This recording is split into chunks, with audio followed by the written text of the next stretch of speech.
Why, I didn't see you come in there, traveler. What's that you say? You wish to defend Azeroth?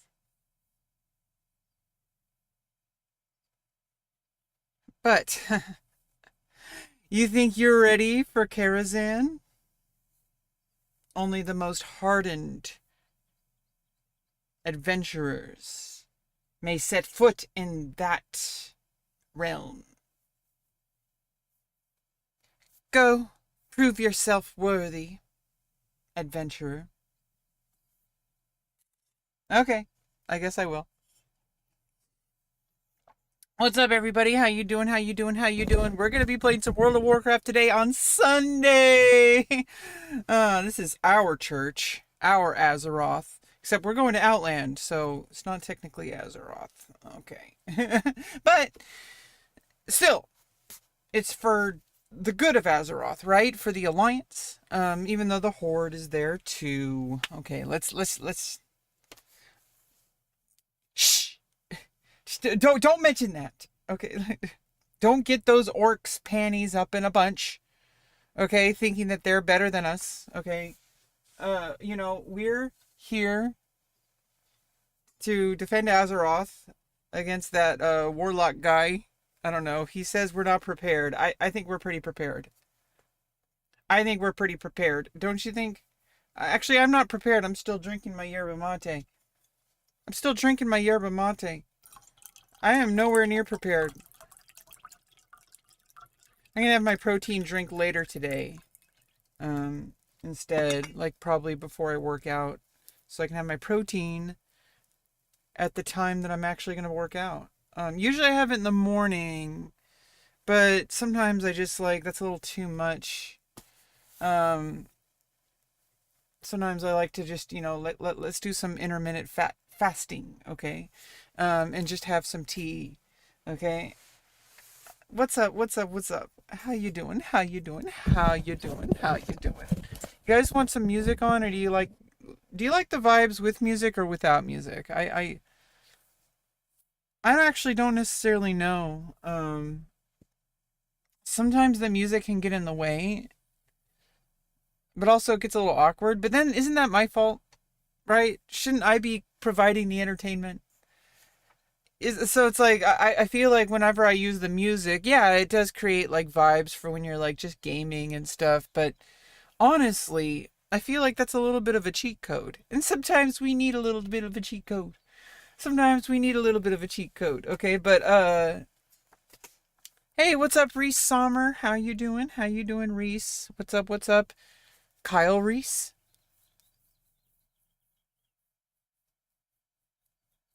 Well, you absolutely will not stop until I am level 70? She's a warrior. A machine. She doesn't eat. She doesn't sleep. She absolutely will not stop until she is level 70 and geared.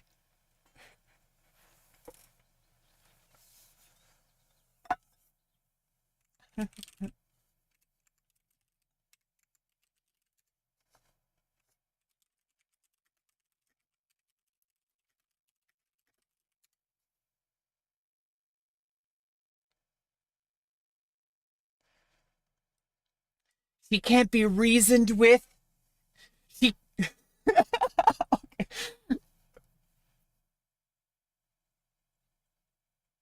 She can't be bargained with.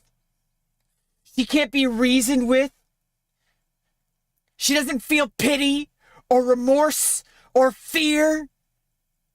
She's a warrior, and she absolutely will not stop, ever, until she's level 70 and geared. And gladiator.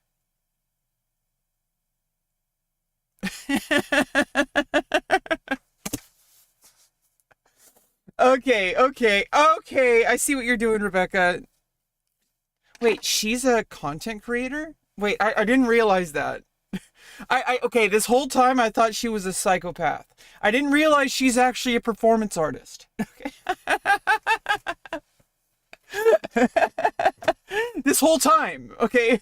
I, this whole time. I thought she was just a psychopath trying to use the internet to like do her psycho thing.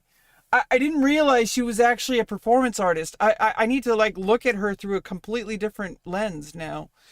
I like I thought she was just like a creep.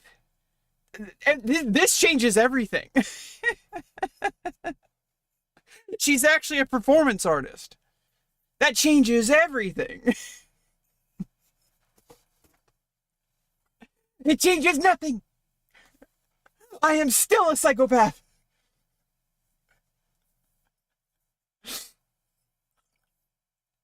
No, isn't that kind of ridiculous though? Sometimes people think that like they see somebody on the internet and they see somebody acting a certain way and they assume that that's who you are. Isn't that like an interesting phenomenon? People seem to think that like your performance is you. And also sometimes the performers think that's true too. They're like, I am my performance. I am the role I play. I am the one who knocks. But no, you are not your performance. It's just like you're channeling a role. You're not becoming the person. You're like kind of just channeling that role. It's like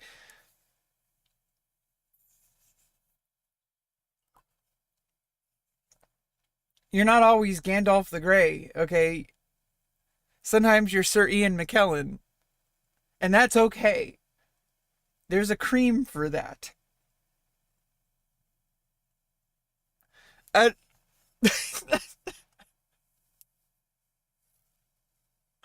and you know, sometimes you are the Senate.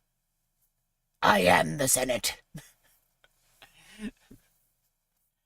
I am the Senate. Sheesh. Sheesh. Yeah, I don't even know, man. Um, I don't know what people are convinced of. Some people are just really crazy, dude. Like some people are just convinced of certain things. They're delusional. They're crazy. They don't know what's going on. They're so lost. They think that they are performance. I mean, they think they identify as their performance, right? So it's like people will go their entire lives identifying themselves by their career and what their status is. And it's like, well, the status can change. You could go from the world's top all the way back to the bottom, or you can go from the bottom all the way to the world's top. Like, it's just a classification, right? Like, the classification can change, and if you root your identity in that, you're gonna go on you're gonna go drive yourself bonkers. Okay, you're gonna be going on a roller coaster ride every day, wondering if you've fallen. And the same goes true if you're rising up. Like I'm still like kind of like I'm still building, right? So like I have a long way to go. I maybe not that long. I don't know. Maybe it's not that far off. I don't know. Maybe it's like the worst right before the corner, right? So it's like you're right around the corner, but you still have to turn that corner. And that's the hard part because until you turn that corner, you're not there yet. So it's like maybe it just seems like it's far away, but you just have to do one little thing. And that little thing might take a while um, to figure out how to do it.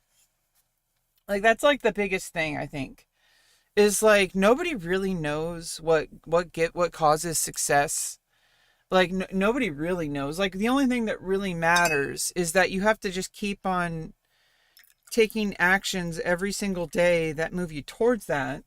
And eventually, like, you know, your likelihood of that happening is going to become more and more. Like, you know, I see my analytics, okay? It's not like indicative of future success, but it's going in the right direction. If I am to become successful, I am doing all the right things. Now, how I execute those things is what's really, you know, the discussion here. Like, how are you going to execute those things? Now, that is a question because my analytics might be going upwards, but how do I tweak those little knobs? How do I pull those levers? That's the real journey, right? And I think the best thing that is going to help me is getting rid of these bottlenecks that are holding me back. Because a lot of the things, how am I supposed to put energy into and treat it like a game if your success in life, like as far as just getting the basics, right? Like getting like housing, your livelihood, right? If your livelihood depends on you succeeding, you're actually like kind of paradoxically less likely to succeed, because now you're focused on I have to grow as a content creator in order to pay for rent. And that's like a terrible place to be.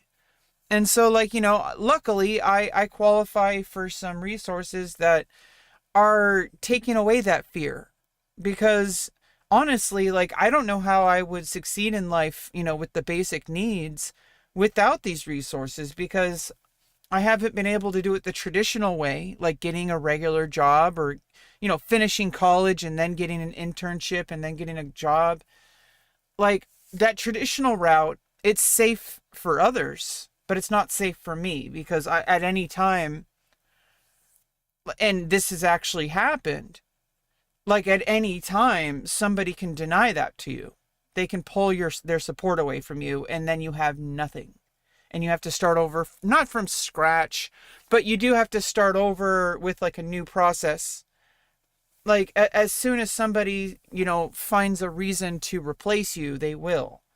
And as an autistic person, and as somebody who has not built those skills, from an early age, without the mentorship that some people have. Some people on the spectrum do have that kind of support. And I'm glad, I'm glad that they had that kind of support. They were able to build momentum earlier in adulthood, and they were able to get the help they need. And they still might need additional resources for certain things.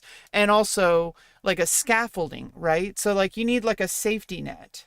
That's why these like, disability resources exist. It's not to like, just give people handouts. It's to give people a safety net. And honestly, it's a safety net that non-autistic people, like that like neurotypical people don't particularly get access to, but that's because they don't need it as much. I wish everybody had that. But there's only so many resources, and they need to go to people like me. And some people are going to see me and they're going to say like, "Oh, but you're like really attractive." Or like, you look like physically fit. I've seen you ride your bike for 2 hours. I've seen you, run for an hour. You should be able to have a job. It's like, yeah, like just because you can physically handle something doesn't mean you can handle something. And you don't understand the nuance. You don't have to live in my life. You haven't seen the arc over time. And I have significantly improved my quality of life when I have that basic support underneath me, kind of like lifting me up, not as like a replacement, not because I'm lazy, but because I need it. And that's okay. Sometimes you need help, and I qualify for that help, and I would be pretty stupid to deny it. If you're going to get help, accept the help. It doesn't make you less of a person. I know that there's like a huge ego problem that I'm still battling, and people don't like to accept this, but most people do not want to be unemployed. I know people think they want it. They think that like, oh, if I didn't have a job, if I just had everyone taking care of everything, my life would be like so much better. I'd be on vacation. You don't understand. Like the human mind wants to be helpful, wants to be like part of the tribe, right? You have to contribute in some way.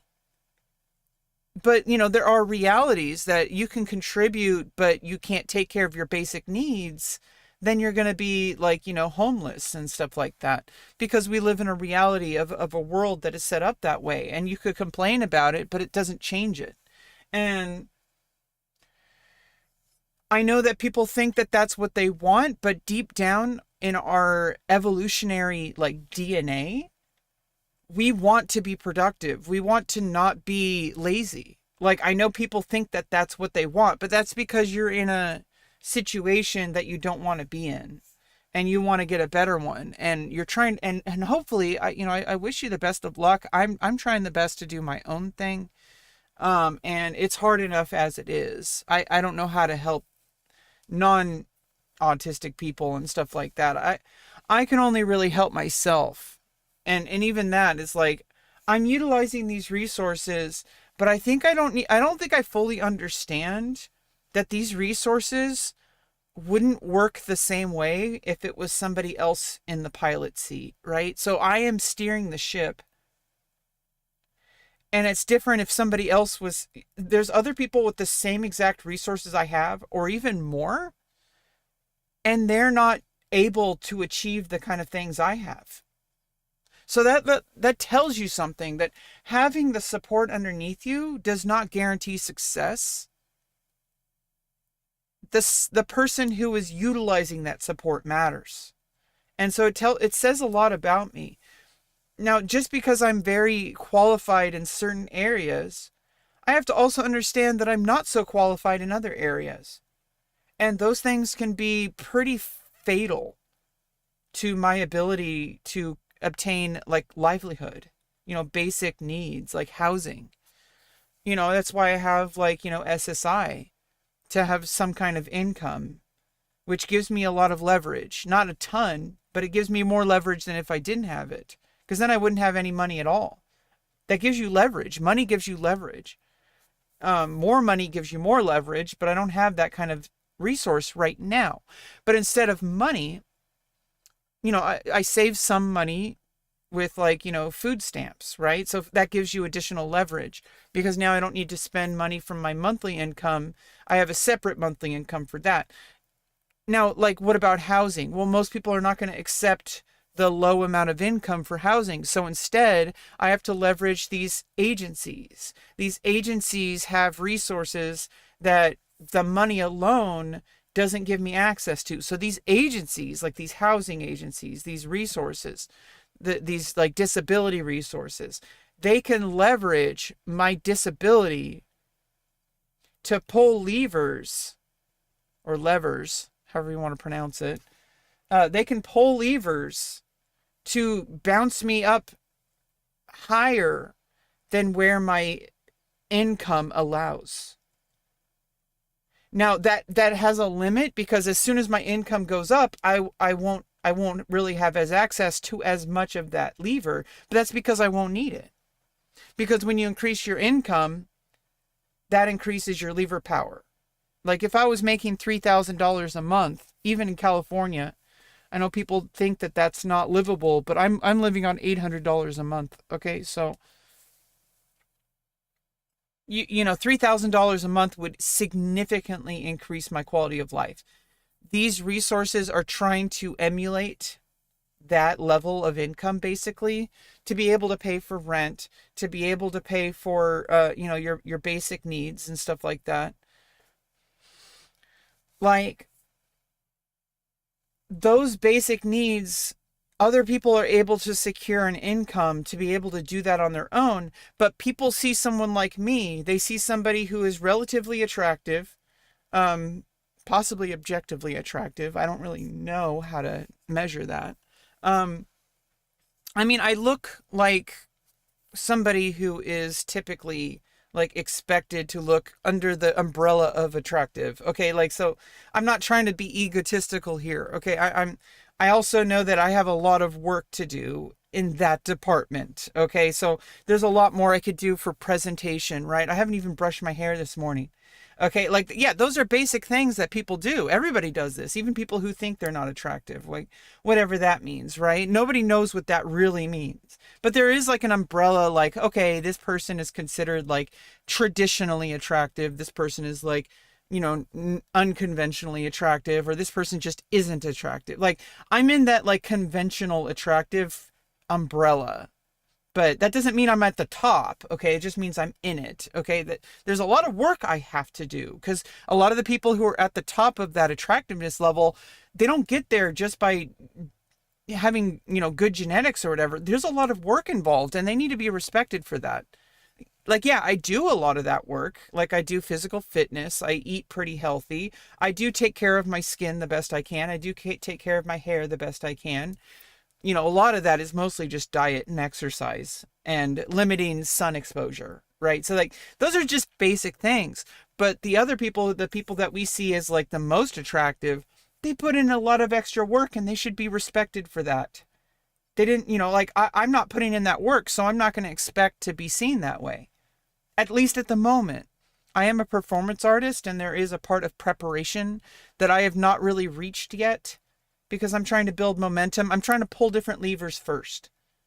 If that makes any sense. I know it might be seen as lazy, but it's strategic. So when I have, like, I want to maximize my ability. And so right now I'm in a process of trying to pull some basic life needs levers for leverage, and they're going to do that. And I'm going to have like a new environment. I'm going to be able to create a better baseline. And then I'm going to be able to build something for myself. And you guys don't particularly know what I'm capable of. I don't even fully know, but you guys have no idea what I'm capable of. I can pull off some amazing tricks out of the hat, okay? Like, you have no idea. I am a master performer. Having like a skill set is not the same as achievement, right? So like achievement requires like lots of things that I have not really achieved yet, right? So it's like I need to be able to pull those levers, and it requires a lot of work and time, and that needs to be respected, because just because I have a basic skill level and I know I'm capable because I've proven it, and even that, you still have like an upward mobility that you have, like you have an upward trajectory that you have to go along.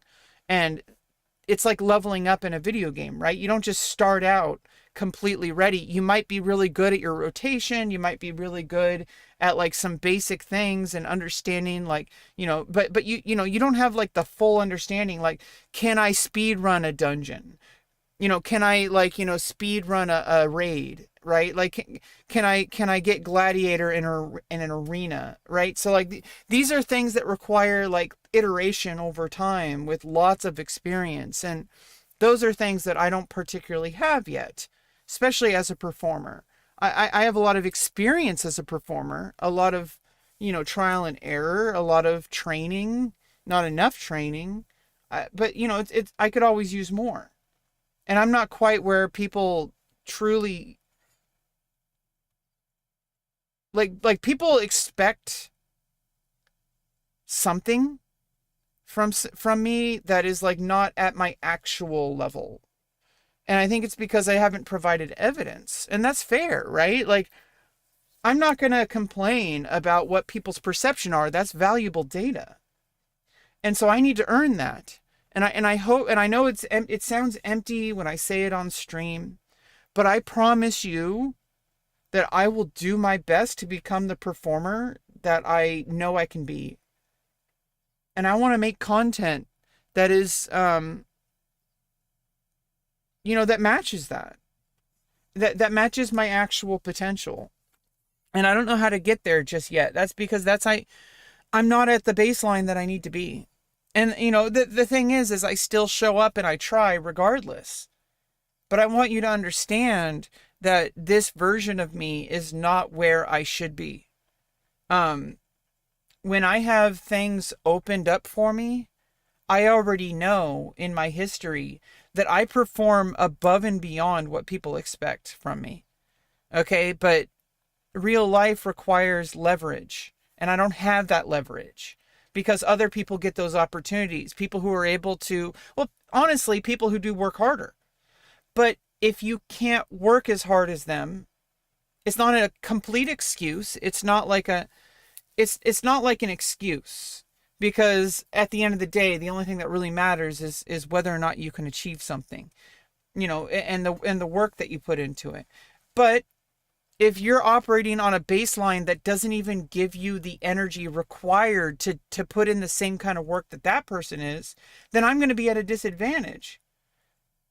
Okay, so I know people don't like to, listen to people who complain and people who say that, oh, well, if it's because the world has treated me wrong or whatever.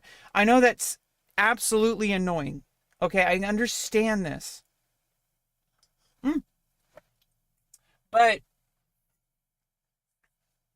I hope you to understand, I have been living at a baseline that is nowhere near allowing me to explore my full potential as a performer.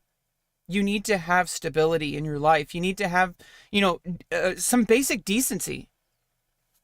I'm not living in basic decency. I know you might not see the whole situation here on camera.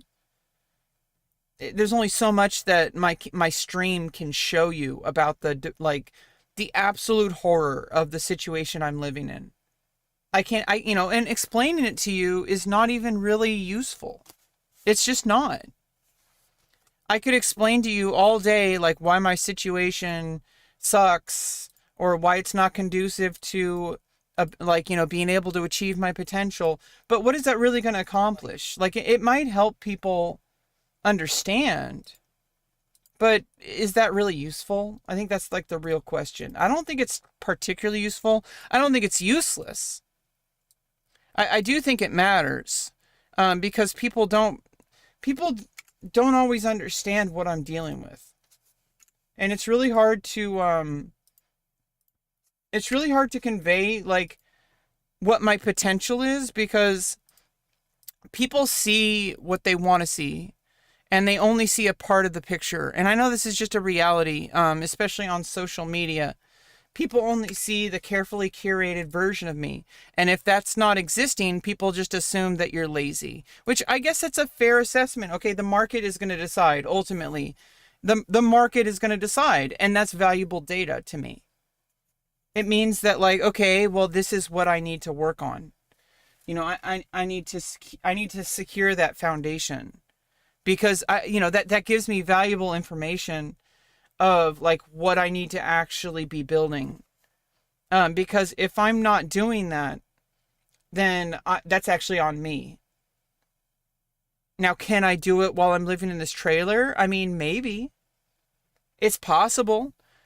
I mean, certain people, were operating on such a, low baseline, but they were still doing more than me. Like, they were more capable than me. Like, look at Stephen King, for example. Like, he was like an English teacher at, like, a college, right? Or was it a high school? I don't remember exactly. He had a job. He already had a baseline that I don't even have yet. He had, like, an ability to pay rent. He had an ability to take care of his life. And he worked on his novel using that baseline, right? He worked on Carrie. Like, he was writing other stuff too, but then he threw out Carrie. And then his wife picked it up and sent it to the editor, or the publisher or whatever. And then Carrie launched his career. And then he wrote many books after that, because he's really good at what he does. He can finish a book that has market value.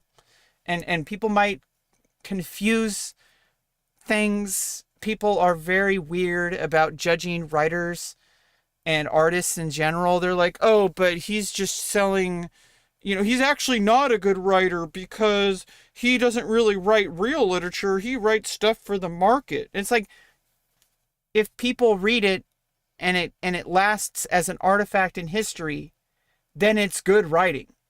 Okay, like, it doesn't matter what you think. That's in a subjective opinion. Like, people have, like, weird twist, and it's like, well, can you write a novel better? They're like, that's not the point. I'm judging him based on other writers. This isn't Chaucer. This isn't like, all these people that they probably haven't even fully read. And if they have, like, okay, good for you. You read some literature from, like, hundreds of years ago. Good for you. But we live in a modern world, and those writers back then were doing the same thing that people like Stephen King did, and are, I guess, continuing to do. I don't know if he's retired. I don't know if he's ever going to retire. I mean, this is something that he just does. He's a writer. Like, he writes novels.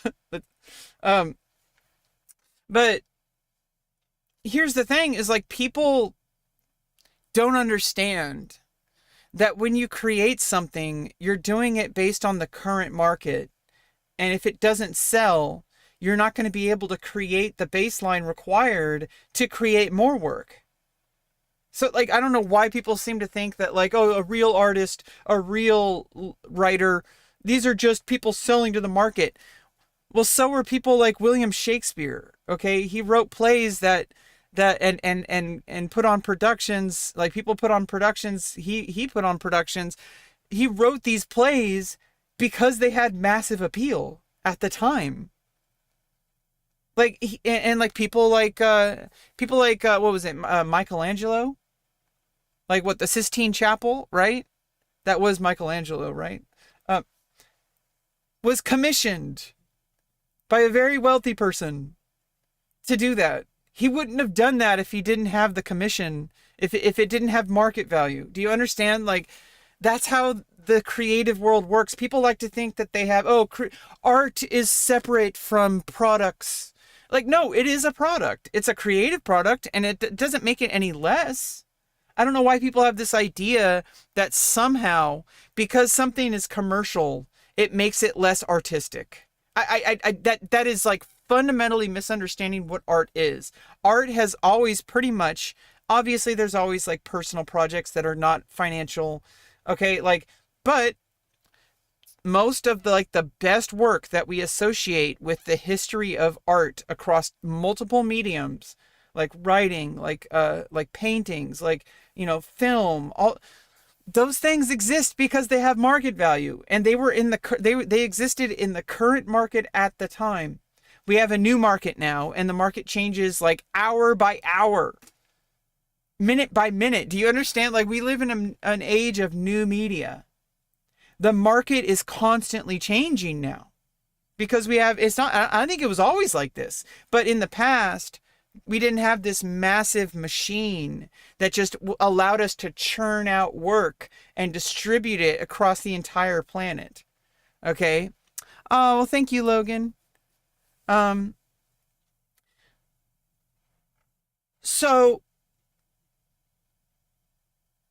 this whole argument that because something has market value, that it's not real art, it's absolutely ludicrous. Because every single piece of art that you claim to have been a part of history, that you claim to be great art, were only made possible because the market allowed it. Do you understand? Like, we would not have Terminator, the movie, if it didn't have market value. Those movies cost a lot of money to make, especially at the time.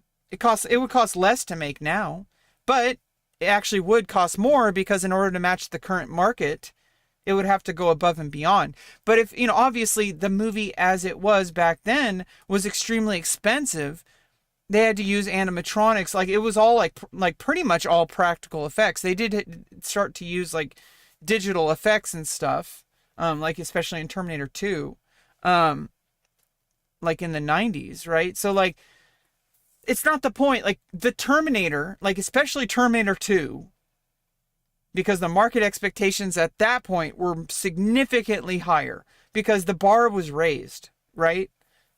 So after Terminator 2 is a sequel, and there's already an audience expectation, and you can't just deliver the same thing. You have to go above. Okay? And I think there is like kind of a limit to that going above the bar kind of thing. I feel like that's actually kind of the problem that people are still trying to figure out. Sequels are really hard. You might be able to do 1 or 2 sequels really well, but as soon as the bar keeps getting raised, if you keep going by that mindset, you might kind of get lost in like power creep, right? You keep on raising the bar, but that's not necessarily like the bar that needs to be like raised. Like, there's different levers to pull. I'm kind of talking about levers. We're talking about pulling levers today. So basically, it's completely possible that this is a problem that can't be solved. If you have a product and then you release a new version of the product, like an iteration, if you keep on moving, what we pretty much do is we raise the bar for each sequel. But if you do that, it might be the wrong approach, because maybe you raise the bar a little bit each time, but if you just keep going above and beyond, at some point it's going to be too much, which I think is what happened in Terminator 3, right? I don't know. This isn't like a review of the Terminator series. I'm just bringing that up because I mentioned it earlier from the little joke we did with Reese, because Reese Sommer came in. That,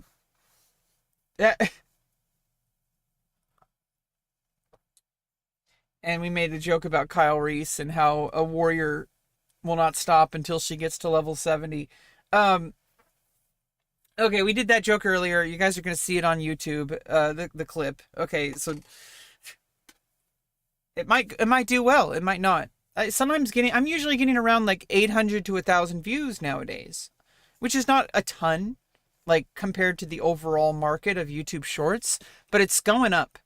Like it's steady, it's consistent, it's building. That's what matters. Now the levers I can pull have not been pulled yet, and I'm trying to figure out what those are and how to pull them. So that's like part of the game, right?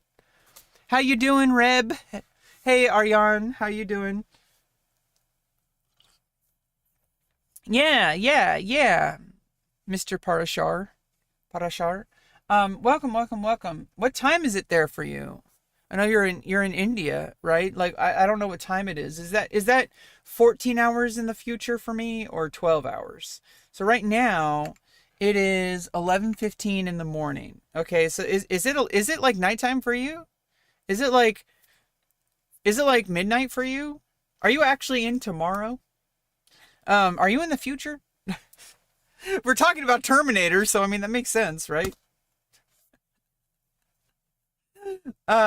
Spoilers, the Terminator is about time travel. Sorry, I just spoiled the entire concept of the series. 12 a.m. Oh, okay, so you're 13 hours in the future. Okay, got it. Oh, you're 12 hours? But it's 11:15 right now. So that would be 11 p.m. if it was 12 hours. So you're 13 hours. Oh, 12 hours behind? Okay, anyway, uh let's not even like try to break our brains trying to understand that. Uh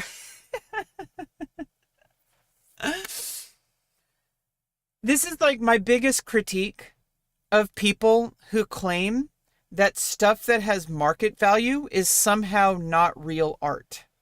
This is my biggest critique of that. Is that without understanding market value, the art wouldn't be able to exist in the first place. Because the stuff that people call art, like hundreds of years ago, right? Or thousands years ago. Like, so all the stuff that we call, you know, fine art and like historical, right? Like, so stuff like the Sistine Chapel. These things only existed because they had market value. Shakespeare only existed because it was popular.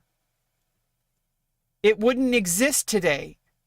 It's only popular now because there's like a niche of people who appreciate it and who learn from it. That niche would not exist if that didn't gain popularity back then. If it wasn't popular back then, we wouldn't even be talking about Shakespeare right now. Nobody would have known who Shakespeare was if it wasn't popular. So like the only reason why modern like acting and modern writing studied those things in the first place, like the reason why we have a modern understanding in the first place, is because that thing was allowed to exist because the market allowed it.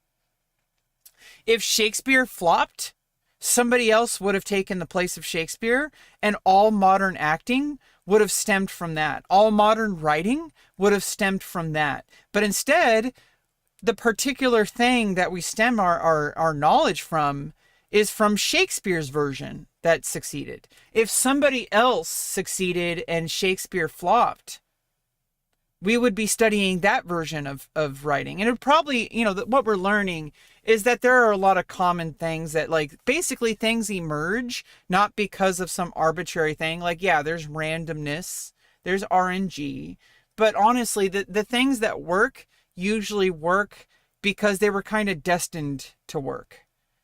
It's not that Shakespeare was like this. I mean, yeah, you could say Shakespeare was this amazing writer, but it's because the things that worked were pretty much the only things that could have worked, especially at that time.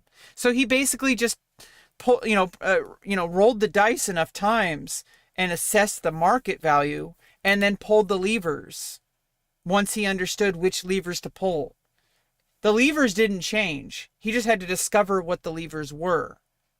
And the specifics, the little teeny nuances, yeah, those things matter, but not as much as which levers are being pulled. And those things we're pretty much finding that they're aligned with human culture and like human like evolution. Like we're kind of pre-programmed a certain way. And so there's certain things that we're going to be just kind of like pre-encoded to be drawn towards. And we don't particularly know what that is, but that's part of the journey of an artist, is to discover these things. It's 11:45.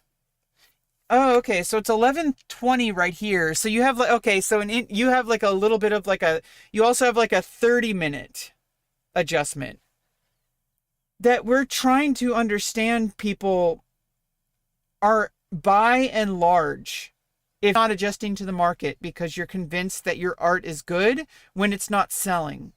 And that's the trap that I don't want to get into, because right now I'm underappreciated, but that's because I understand, and being intellectually honest with myself, that it's because I haven't pulled the right levers yet. It doesn't mean that I'm not going to, but it doesn't mean that, I'm just underappreciated. Like, what does that even really do? Like, I don't want to wait until, first of all, I don't want to spend my whole life thinking that I'm amazing when I haven't even learned how to pull the market levers, right? I need to be able to appeal to the market. And I know I'm capable of it. I've proven it. But you have to prove it over time. That's the problem. It's like, just because you prove it a few times, I have pulled some of the levers. And I already know that they work. But you have to pull them more often and at the right times. Those are the things that take a long time and lots of practice, lots of iteration. Live stream has been stopped. I think that might be a you problem. Maybe you accidentally pressed pause. My connection seems to be pretty steady.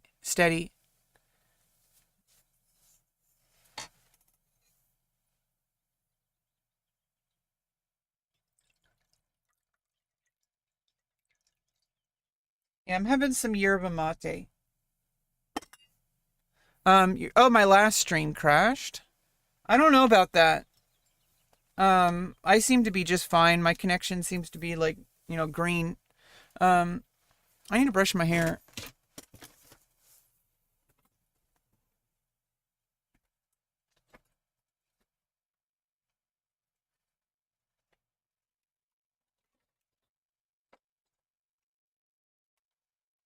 Are you live somewhere else too? Yeah, I'm live with YouTube, and I'm live. I think it must have been you. I think maybe I think that was your computer or your phone. Maybe your connection went out. My stream seems to be going just fine.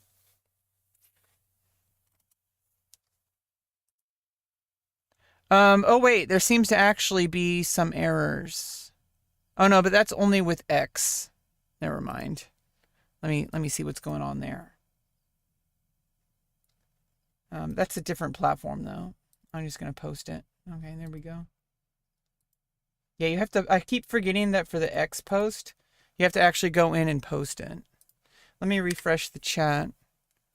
Yeah,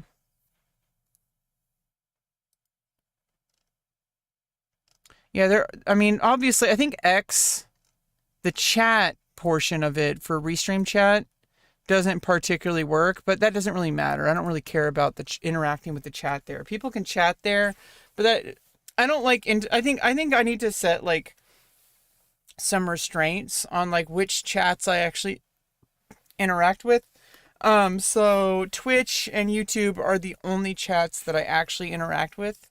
I don't interact with X. It's even if it did work with Restream chat, obviously technically I could open up the X chat window on its own, separate, but I don't think that's particularly something I should do, because that chat is probably the most toxic. And I probably shouldn't interact with them. They would just derail my stream. Check, girly, check. I'm pretty sure something happened. Yeah, I think something happened with, maybe, but like, I'm pretty sure something happened on your end. I'm sorry. I can't control your phone or your computer or your internet connection. I think it may have been something on your end.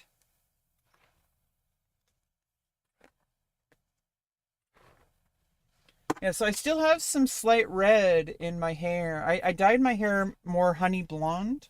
Or actually, no, it was like sun blonde or whatever. It was Revlon 3, like among the blonde. I am a natural blonde, but because I dyed my hair red, you can still see, you see that right there? Like you can still see some of the red. It kind of creates like an interesting texture, right? Like it's like rose blonde or like what's the strawberry blonde? I don't even know what all those different terms that people use for hair. Um, it does create an interesting texture. Um, regardless, I know I'm beautiful. That's not really the question. I'm not questioning whether or not I'm beautiful. It's just I want to reach a certain aesthetic. And I guess that's good. It's just constantly change over time. But I want to reach a certain aesthetic that matches what I want to present myself as an artist. And I think like, my body is my canvas. How I present myself as a woman is like part of my performance. And that might change from like, obviously there's going to be certain productions where I'm going to play a certain role, and that's going to be completely different. I just love the entire process of creation. I love the process of like writing. I love the process of, performance, because writing is one thing, but being able to execute the writing on different mediums, because like especially like stage play versus film, like those are two different things. I want to study those by doing it and learning from others, and working with other people, learning from each other. I feel like that's really, I don't really want to be a performer for the sake of, making success, being famous, making money. Obviously, those are good things. I'm not going to say I'm like above that. You need those things to live, and they are good measures of success. So if I'm not getting those things, it means I'm not where I need to be. It means I'm not pulling all the levers that I could be. Right? So it's like, I don't ever want to be that person that blames other people for lack of success, because it's not very attractive. Most people will not achieve success, but that doesn't mean I'm gonna give up on it, because I feel like I have a lot to offer. And I feel like, yeah, I just haven't found my complete marketability yet. And maybe I will once I get the housing situation started, because I'm going to have more baseline energy that'll allow me to pursue these things with a cleaner slate, right? So like, if I have more baseline energy every day, I'm going to be able to do more. If I have more baseline energy every day, I'm going to be able to focus more on my craft. If I have more baseline energy every day, and I'm going to be able to look for more collaboration opportunities. I'm going to be able to get coaching, like join like audition for a play, or take an improv class, or take an acting class. Like, I've taken acting class, but like, I'm operating on a baseline energy right now based on my situation and my resources.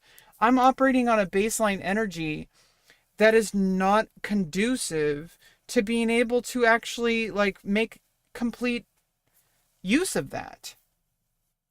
And yeah, you could say that I just need to try harder, that I'm making excuses, but that's actually the opposite of what I'm doing. I know people might, like, at first glance think that that's what I'm doing, but it's because I'm still doing, and you can look at it from the opposite perspective, that even when I have this lower baseline energy, I'm still able to do something to try to pull all these levers.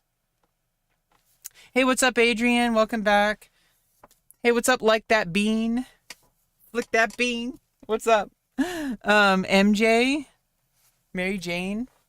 Yeah, maybe in the next reboot of Spider-Man, I can play MJ. Do you remember me? Remember me? um,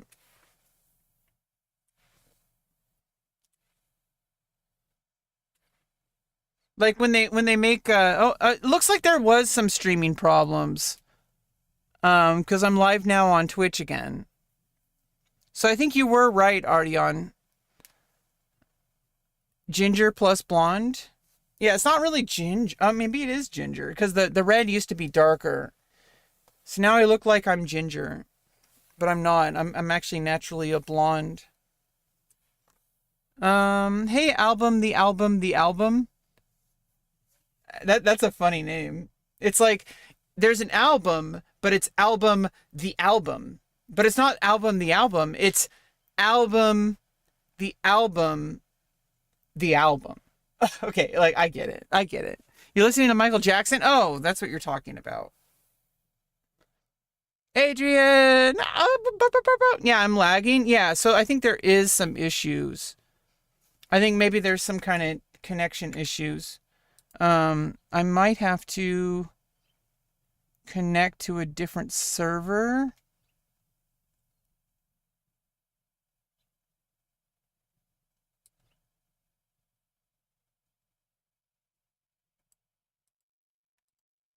Yeah, I don't know.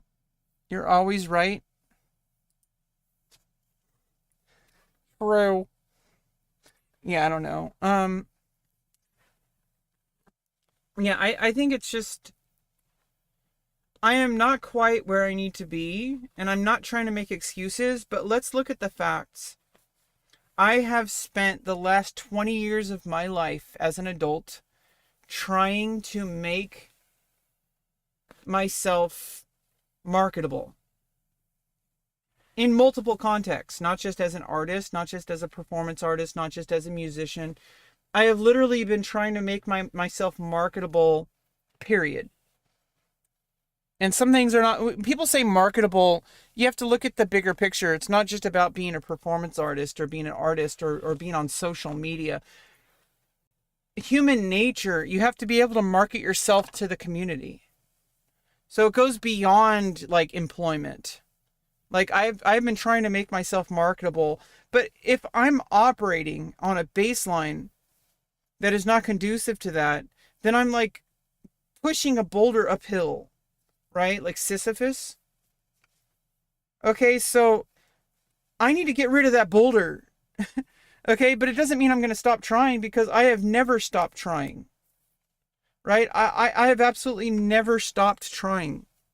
And I've achieved a lot of things, even with that boulder.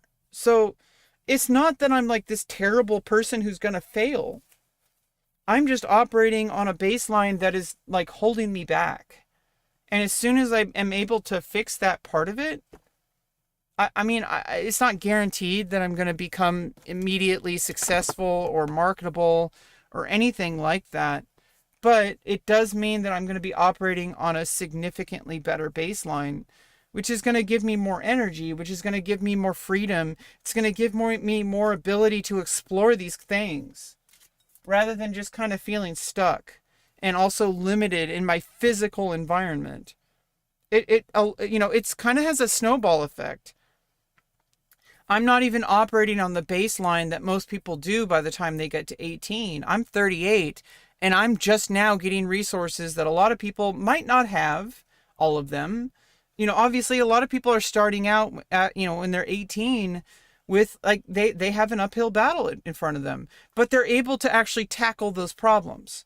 I have tried my best to tackle those problems for the last 20 years. And until I started getting actual like scaffolding underneath me with resources that are designed to lift me up and to help me succeed, I failed constantly. But here's the pattern that I need to remember about myself. I continue to get back up. I continue to push myself. I continue to try. So like that's the part I need to keep in mind about myself. That even under these conditions in this trailer with no real skills in the marketplace. Like I do have skills, but like marketing is really hard when you're autistic and you don't have the baseline that some autistic people are able to get to. When you're operating on a limited set of levers to pull, you can only pull so many levers, and I'm trying to figure out how to pull the other ones when I don't have the baseline capability to do that without help. But even with that limited amount of levers, I was able to secure transgender surgeries. One of the hardest things, if not the hardest thing, to actually get to happen in this world, I made happen. Because I found out what I needed to do, and I did it. That's the baseline skill. I did that in this trailer, living with my alcoholic father. Okay, in a like a really chaotic and abusive environment that is not conducive to any kind of success. With mold, with like mice. I hope I don't get sick before they get me out of here. You ain't getting attention? Because I'm talking. Are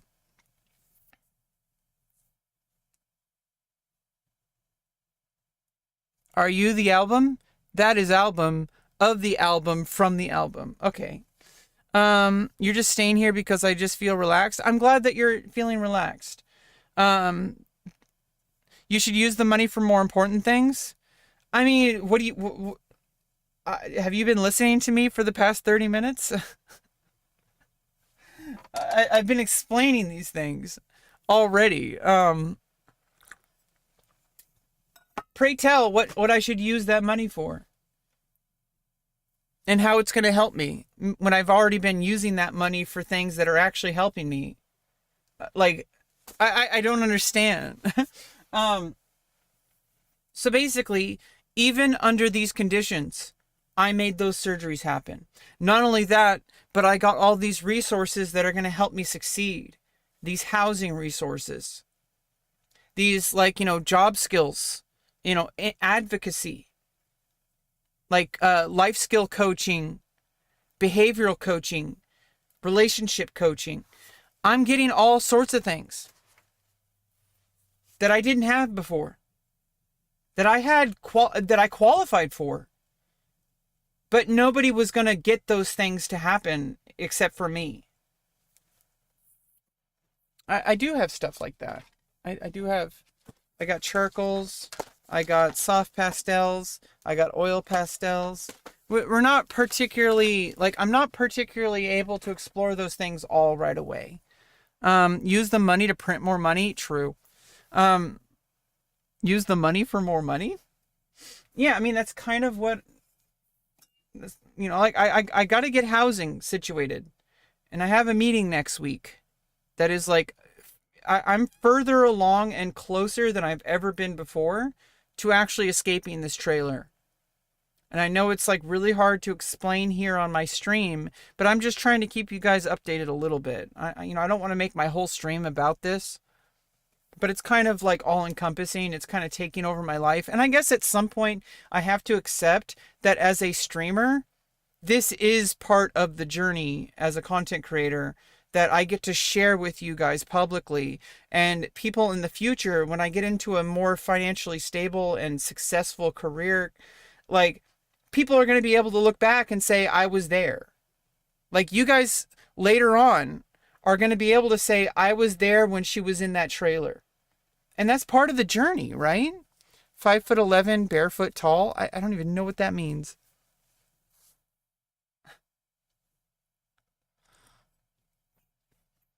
So yeah, I mean, I'm just kind of sharing where I'm at. And I know that it's so hard for somebody who doesn't know me to listen to what I'm saying and hear anything except, oh, she's just making excuses. She's not working hard enough. She's just, playing a victim. You don't see the whole picture. And if you did, you'd probably be on the same page as me. At least I hope. And if not, well, there's the door, okay? There's the door. You can leave. You know, nobody's forcing you to be here. But in any case, I'm pretty sure most people who are reasonable human beings who understand nuance are pretty capable of understanding that even in this extremely limiting environment, I have achieved things that most people under optimal environments are not able to achieve. So imagine it. Maybe it's not going to be like exactly proportional. So maybe if I unlock some, baseline stability, it's not really going to just like exponentially leap up, but it's going to be a big leap for real. Okay, so like basically, I want to see what I'm capable of when I'm not being held back. And it might take a while. It might not get to exactly where I want it to be, but I'm going to keep trying because that's who I am.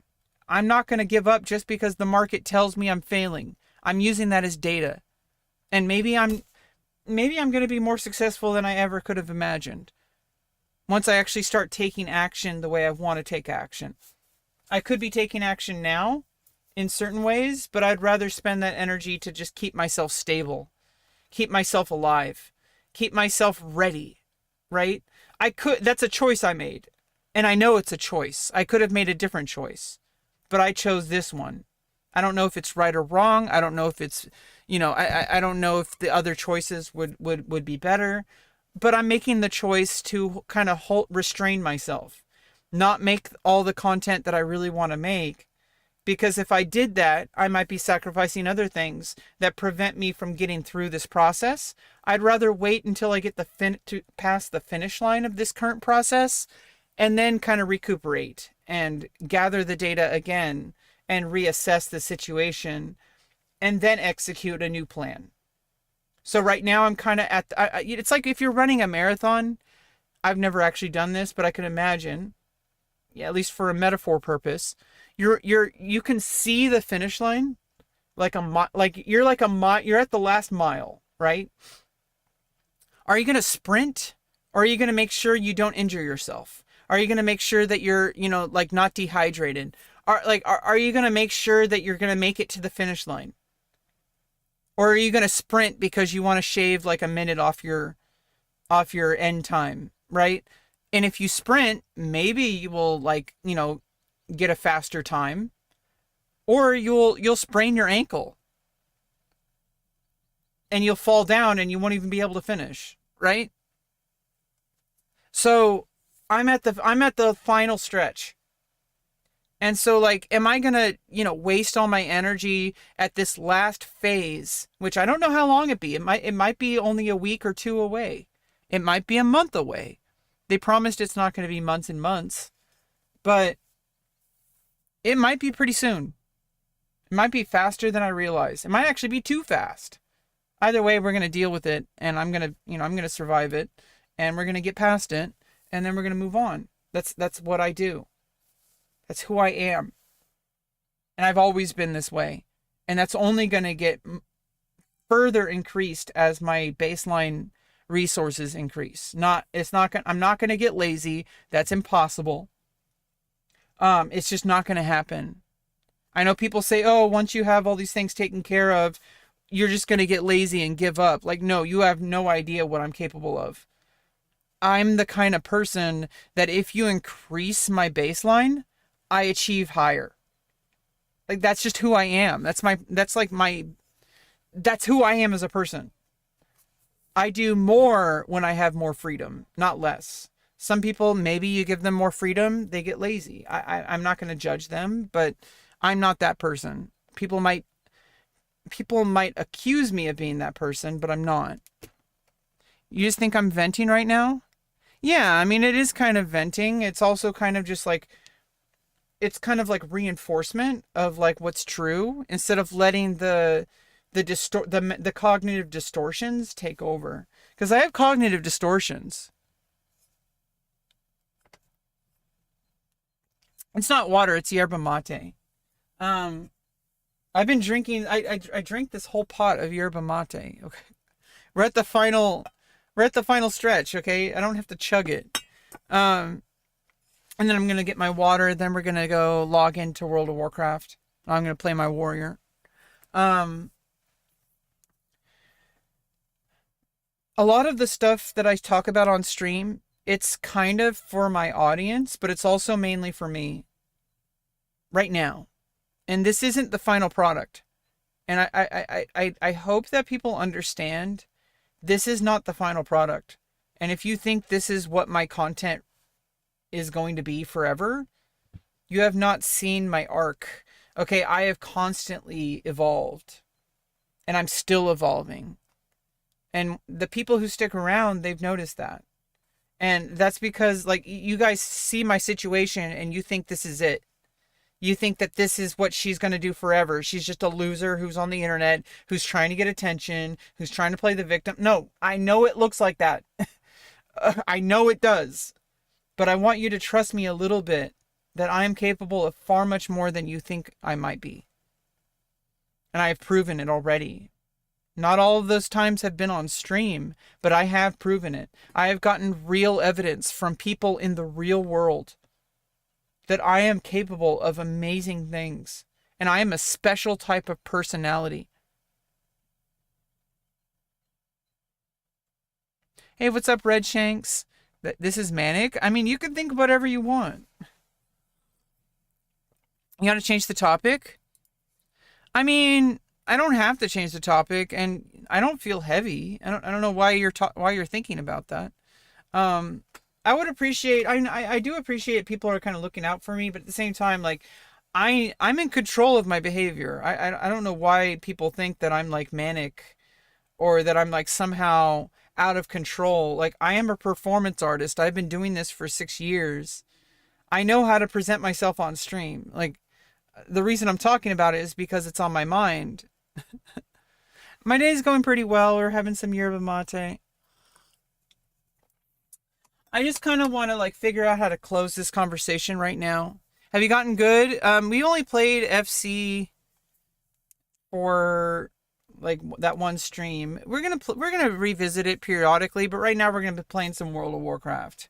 We need to get back in. I have full rested XP on like all my characters, but especially my warrior.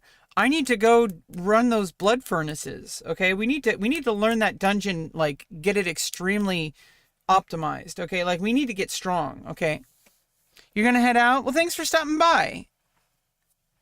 It was nice being here. You have a good one. Well, thank you, Album.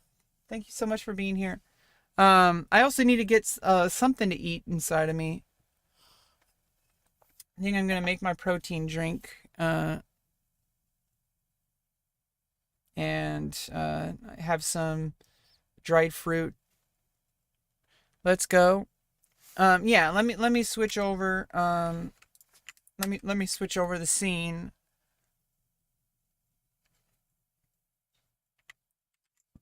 Okay.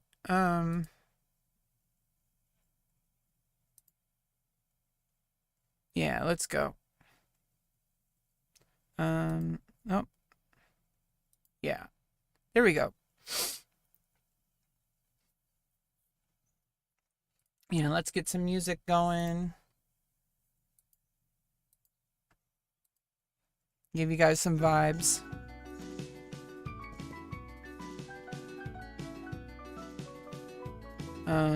Hopefully the music's loud enough. Well,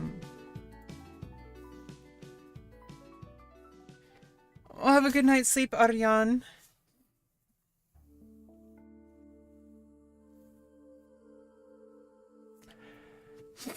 Lord Ronnie, let's go. Exactly. Yeah, we're logging in. I gotta get some food, though.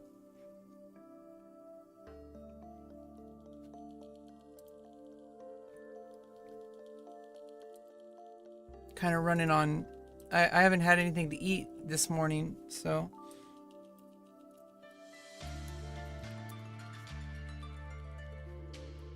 Yeah, I don't even remember how to play the game. Well, I'm sure it'll be fine.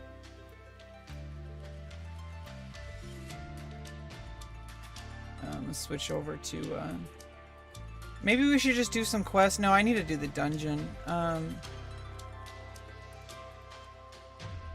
Yeah, so we need to...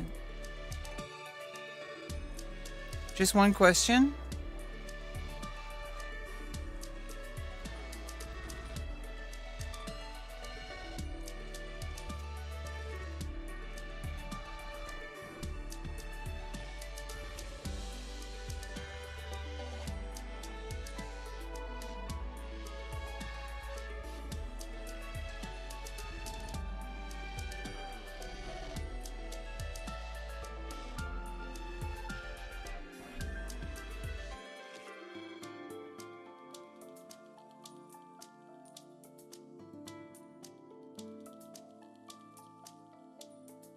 What's up, Allison? How you doing? Yeah, I gotta finish this yerba mate. Kind of like what I was like really going on about mostly was that mostly what I'm doing lately on stream is just I'm trying to get through this final step in my ability to have stability. And then I'm probably gonna have to take a break from content creation while I get my bearings and develop like what my routine is. And then what's going to happen is I'm going to slowly start figuring out what my new trajectory is. And you guys have never seen this happen. This is going to be completely new for me and for you. This next stage of my life has never existed before. I have either been a child or I've been an adult who was struggling to even survive. I have never been in a situation where I'm allowed to build. I have built in ways that most people don't. So that's a good sign. But I also only know how to operate under the survival mode. And so I'm going to have to figure it out. It's going to be new. And I'm going to take my time. So it might take a while. But I think that maybe I'll be pleasantly surprised. Maybe we'll make some really rapid progress. I think having a better environment will just give me a better energy baseline. It'll also be better like visually because you guys are going to see me less stressed out, but also literally the actual physical environment that my stream is on and all my content is going to stem from is going to be nicer to look at. Okay, like right now, I don't really have an ideal situation. I'm not able to really customize my camera angles. I'm not really able to customize my lighting too much. When I have like a better physical studio environment, my content will like just the baseline of quality is going to go up. And so that alone is not enough to like guarantee like more traction, but it's a big lever to pull, right? So only really got like 5 of watching you, but I got it. Prioritize your life. I don't know what you're talking about. You're taking a break. I just started watching. No, I'm not taking a break. What I'm saying is when this final step happens, I'm gonna have to take like some time off. I don't know how long that's gonna be. It might be a few days. Maybe you guys aren't even gonna notice. But I'm just saying personally, I need time to find out what my new rhythm is when I move into a new environment, King. You were asking if 5 foot 11 inches, 100 centimeters height short for... How is that short? I mean, obviously, if you're 5'11 and maybe you feel shorter around someone like me, I'm a big girl, okay? I'm 6 foot tall. My question is up there. But yeah, King, maybe nobody will notice. Maybe I'm just talking about this more for myself. But I will establish a new baseline. And I'm going to be figuring out what my new rhythm is. Because I'm going to be in a situation. And he say me I noob, LOL. That's the name of that person's guild? Jeez.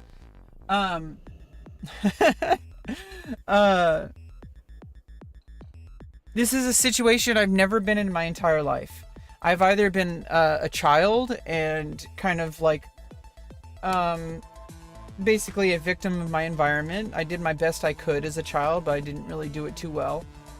when I was an adult, I was a victim of my environment, and I could have done more, but I didn't have the proper support because of my environment and a lack of resources. And I could have done something when I started getting help, but I've done so much already with the bare minimum.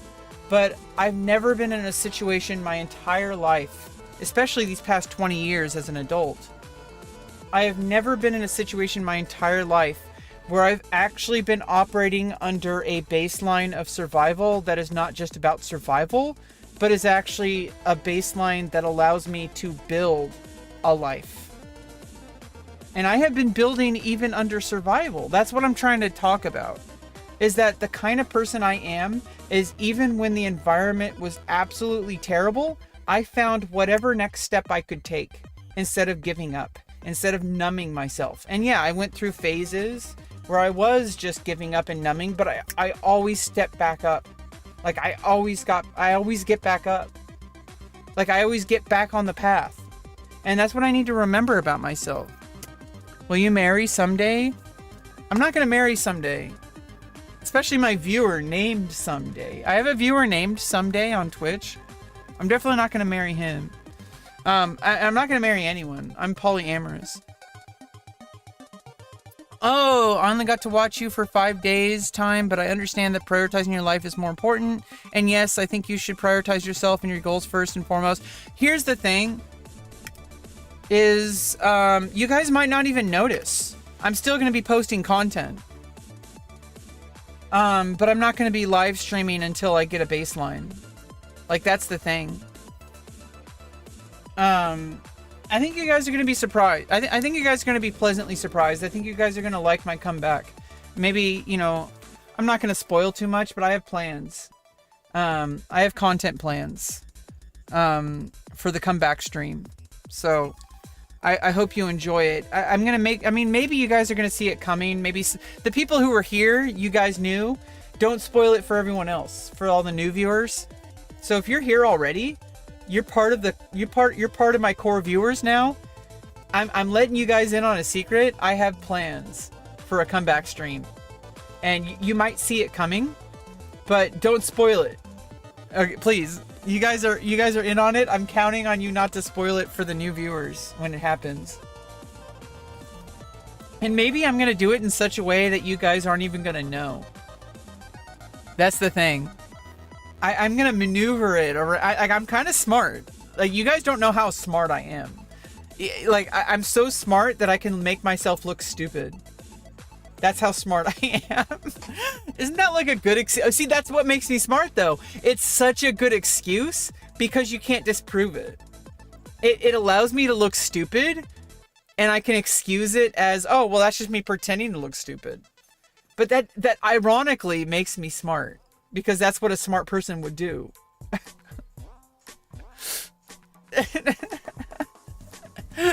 Do you have any plans for collabs? I mean, in the future.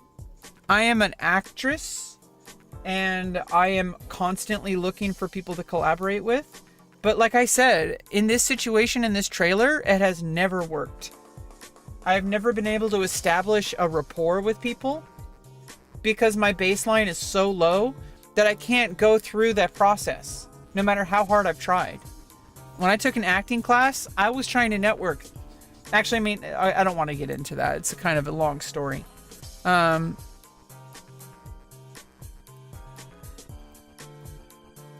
But yeah, I need to get something to eat. And I'm also your old subscriber. Yeah, you've been around here for a while. Yeah, I definitely have plans for collabs, but we're going to take it one step at a time. I'm going to have to start out by getting my new baseline. And I'm going to have to go through some stuff off stream for like a little bit. It might not be as long as I think it is. Might only be like a day. So, I mean, it's probably going to be like a month of just trying to establish a new baseline. I'm probably going to stream before that, but I'm not going to like start truly getting out into the world. Like, it's going to take a few steps first. Like, first I want to go to chess tournaments. That's a big deal for me. It's gonna be like a huge step because it's gonna be a way of getting out of the house into the community, doing something that is a shared experience and a shared hobby that is doing personal development. First of all, I also want to finish this book. It's Jeremy Silman's 4th edition of How to Reassess Your Chess. I need to actually finish this book. No pressure, but like I want to actually have I want to have the peace of mind and baseline stability and baseline energy that gives me the ability to truly get back into chess the way I want to go to tournaments, to join a chess club, right? There's a chess club in San Francisco, the Mechanics Institute. I want to go regularly, and it's not like a big thing, like going to tournaments, but also just going there to study and meet people, make some, like, you know, maybe make some friends. I'm not going there with the specific intention to meet people, but you're going to meet people. You're going to play chess with people, and over time, I'm just going to see what happens. And, you know, going to chess tournaments, that's invaluable experience as a chess player. That's literally the only way to really improve. And I'm going to be going to chess tournaments because I'm going to have that baseline stability. And the agencies I'm working with are really, they encourage that kind of stuff, and they're very proud of me. But they're also really happy to hear that that's what I want to do. They're like, you're getting out. They want me to get out in the community. They want me to build my career. They want me to build my relationships, and they want to provide, they want me to be able to get stable housing, like safe and conducive housing. That's the biggest thing that's going on. And it's really important that I do that, and that aligns exactly with what these agencies exist for. I'm like the perfect candidate for their support.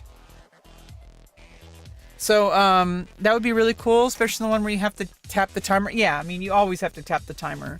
I've been playing chess for quite a while. I know the tournament rules and all sorts of stuff. I've been to a few tournaments. I played like classical chess, which is like where you have 2 hours on the clock, which means your game can potentially last 4 hours. I'm really good at that. I may not be the best at chess, but I'm really good at that. At like being able to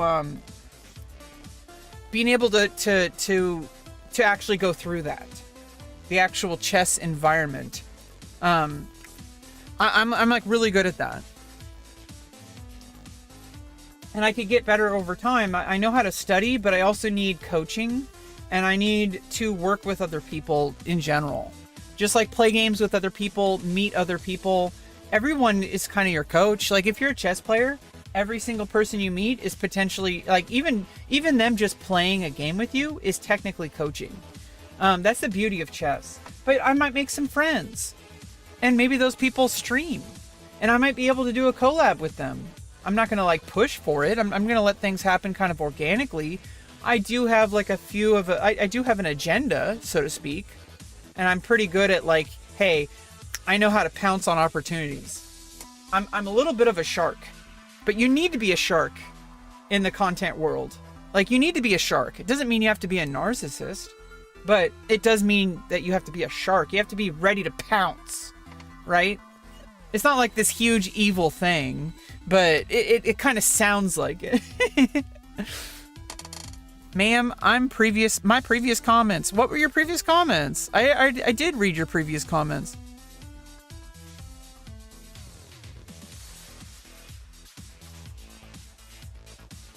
You're talking about if you're tall. You're pretty tall for a guy. I mean, yeah, you're not 7 feet tall, but that's actually kind of like too tall.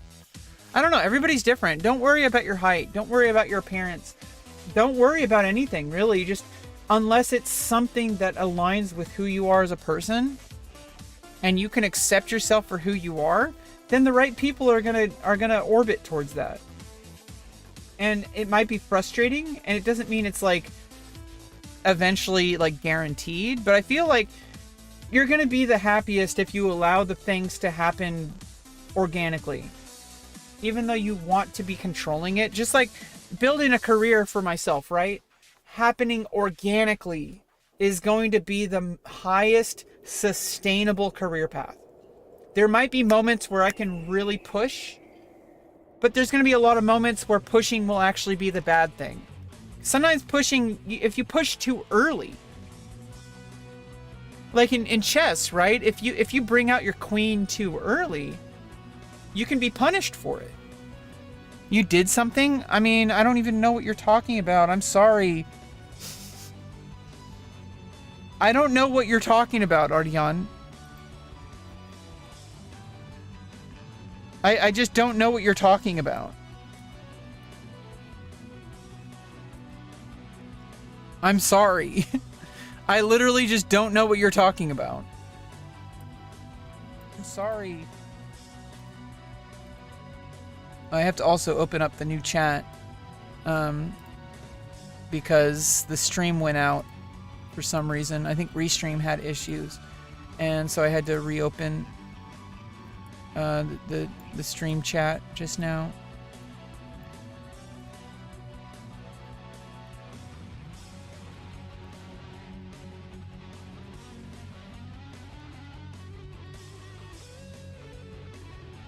So basically, I don't know what you're talking about, Arjan. Anyway, I need to get my protein drink. Oh, let's finish this yerba mate. You guys see this? Like, I need to finish it. Jeez.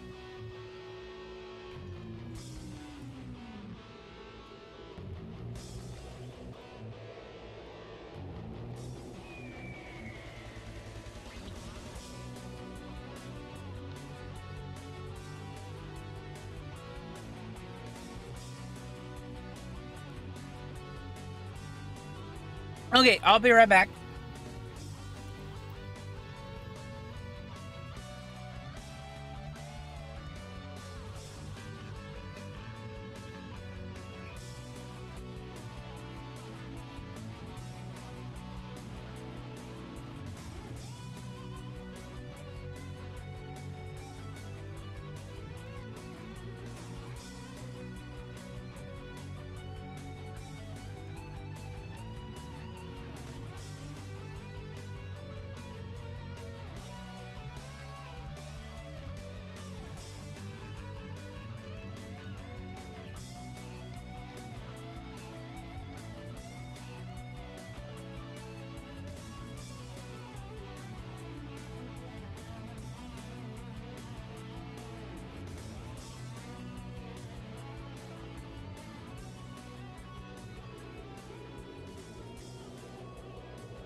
Okay, I'm back, I'm back, I'm back, I'm back, I'm back.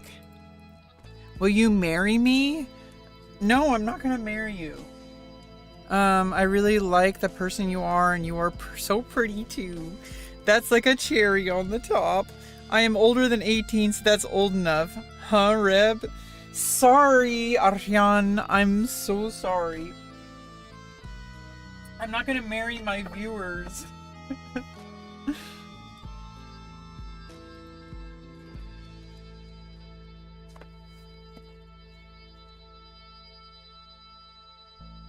But yeah, basically, got my protein drink. Got my water. We had our yerba mate. Let me just check my phone really quick though. And then we're like gonna queue up for some dungeon, okay? Blood furnace.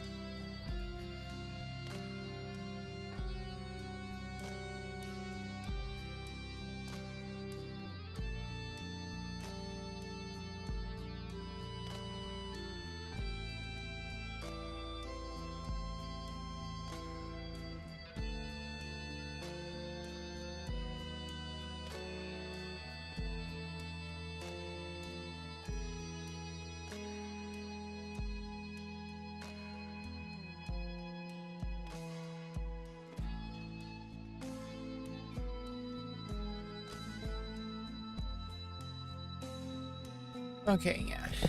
Anyway, protein intake gets completed just by looking at you. I don't even want to know what that means. I mean...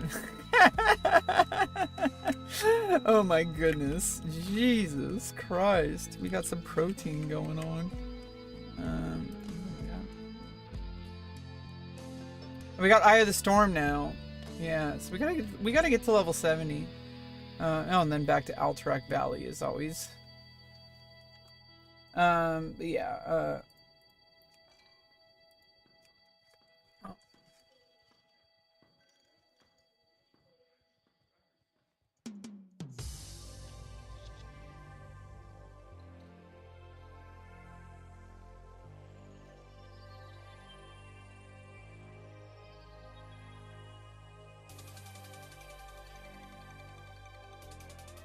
okay, yeah, we gotta do a dungeon. Okay, so let's do, Blood Furnace. We're gonna go back to that.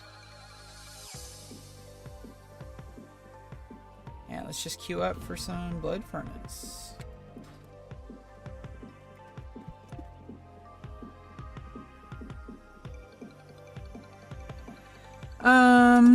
I'll come back later. Well, I hope you enjoy the rest of your day, Arjan.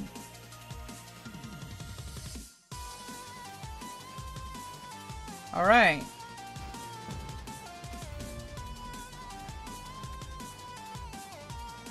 Oh, we got healer. Oh no, that's a DPS. Oh no, that's a healer. Okay. Yeah, let's get ourselves over to the instance. Ayo. You guys simping? There's room enough for me to be passed around by everybody. I'm not ashamed of this, but I am a slut. So you better be okay with that. That's why I'm saying I'm not gonna get married, okay? A lot of people aren't okay with that. But it's okay. I'm gonna save my people for the people who are okay with that, because they deserve my attention, because they're the ones who matter, right? So honestly, like, people always say, oh, no one's gonna want to be with you if you're a slut, or if you're like, if you do sex work, or, you know, you're in porn, whatever. Well, then those people don't matter. I'm gonna be with people who respect me as an individual. That's also like a huge red flag if somebody is gonna have a problem with me, you know, having autonomy over my body. Like, so people who respect me, people who understand that I'm an individual. I also understand that I wouldn't expect them to only be with me either. What matters to me more is about, like, behavior and how they treat people, like other people, but also how they treat me. Obviously. You're gonna come get me? Well, please don't.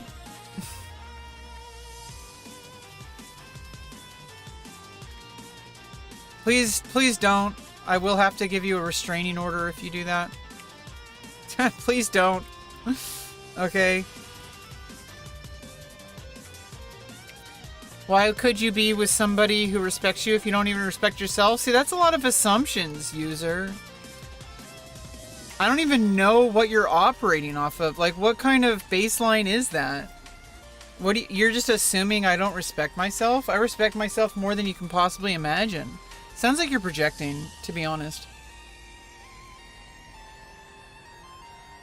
You think somebody who does porn doesn't respect themselves? That's a huge assumption on your part. I just want you to actually, like, take a step back and be a little bit more respectful. You treated me well, but that's not the only thing that matters, Arshan. You're gonna ask me out, and I already said no. Please respect that, or I actually will ban you from my chat if this becomes a problem, by the way. Please don't. I already warned you. I am not your girlfriend. I am not your wife. Please respect that. You're my viewer, and I appreciate your support, but don't become delusional. I am not your girlfriend. I am not your wife. I am not gonna marry you. Please don't meet me. Okay, don't.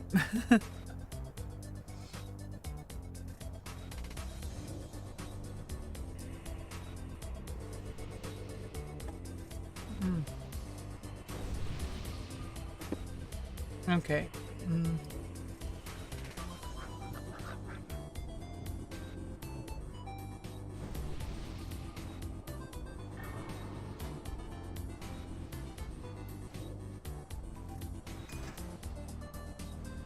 Nice, got a health stone.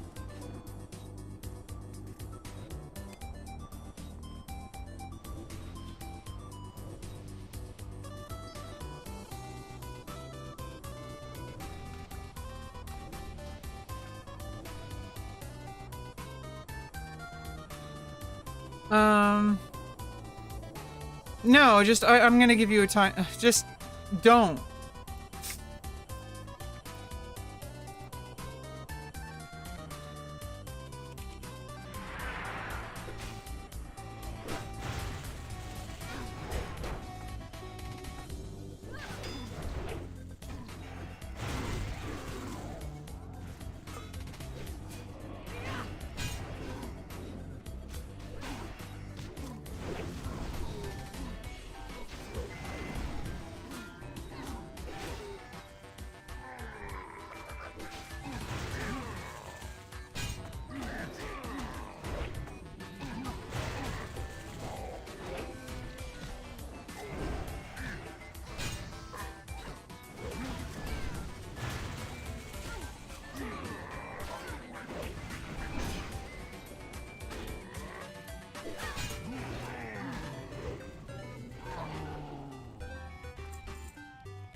Be your wingman?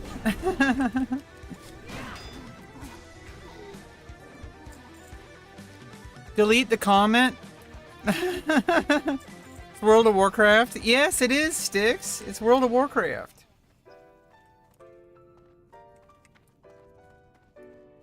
What's this game about? It's about being a badass. I'm a warrior. I'm not even level 62 yet. Okay. Yeah.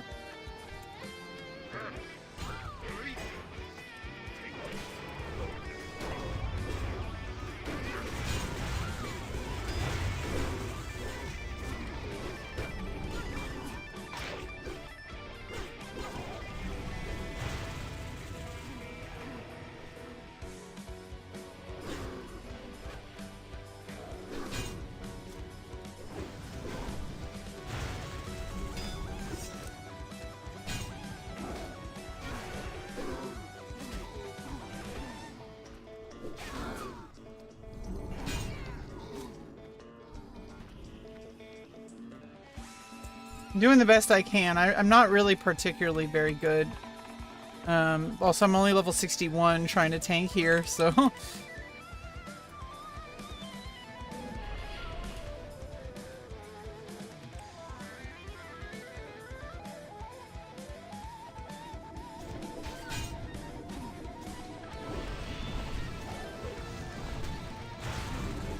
Huh.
Phew, that was crazy. Graphics kind of crash. What? My soundtracks, retro arcade player. I mean, that would be fun. I playing. The music's from rainwave.cc/OC Remix. OC Remix, Overclocked Remix, is a place where people have their own community-created remixes of video game soundtracks. It's an amazing community. All community driven. It's moderated, so people are. It's only approved, manually for each track that gets added. Rainwave is a playlist online. It's a radio of it, where you can actually go to rainwave.cc/OC Remix, and you can actually vote for the next track that appears on stream. So it's morning. Yeah, I mean it's afternoon now, but since I was yapping all morning.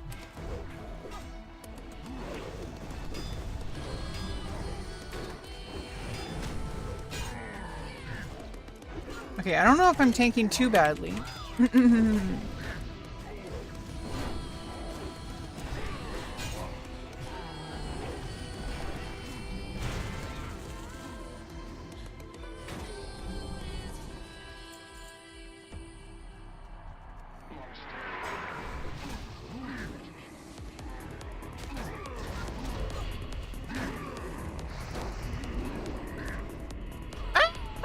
Oops. Oops. I pulled a little too much there.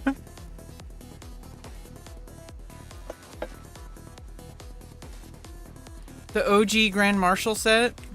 Yeah, but I mean, I'm gonna have to replace that. We're going all the way up to level 70 now. Radagast. Where do I know that name from? Radagast? What is that like, is that from... That's not from, Redwall, is it? No. Radagast is from something else, right? What's Radagast from? Where do you sleep? When do you sleep? I sleep at night. Like a normal person. Yeah,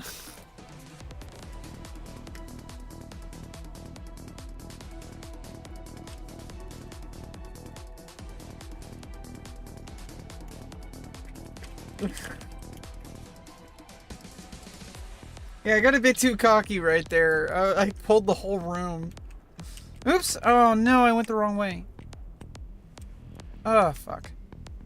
I gotta go all the way around. Fuck. Radagast? Lord of the Rings! Oh, right. One of the 5... Yeah, that's, Radagast. Wasn't he the brown? No.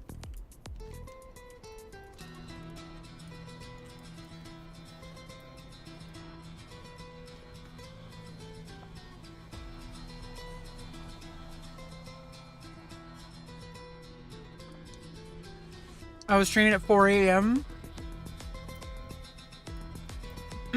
Yeah, sometimes I stream really early or really late, depending on how you look at it. The brown? Yeah, he's the one with the animals, right? The furry, the druid. Or I guess he's like the Beastmaster. I guess is a better way of putting it. There was gray, white, brown, and 2 blue ones. Yeah, nobody remembers about the blue ones. It's not even really mentioned in, like, Silmarillion. Yeah, I mean, I've read some of the histories, though. I'm on the Lays of Beleriand. I haven't read it in, like, a year and a half. I read the Book of Lost Tales, Part 1 and Part 2. Oh, there we go. Oh. Yeah, I read the Book of Lost Tales, Part 1 and Part 2. I've read and I read some of the Lays of Beleriand. It's like, that's like the poetry version. It's a little harder to read. And then I was gonna get into what was the fourth one? What's the fourth book? That's the one, like, basically, that's like it's like the whole, like, history of Middle-earth, kinda. Like, right?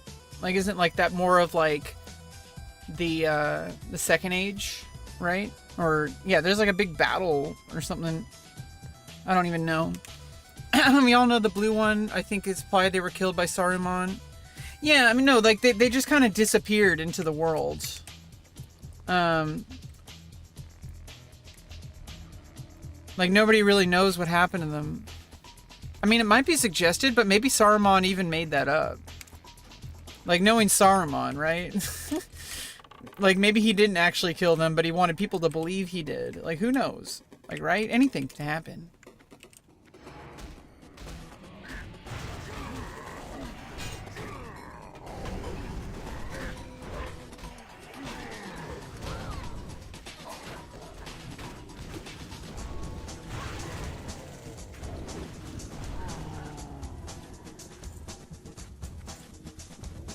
Increase your dodge rating.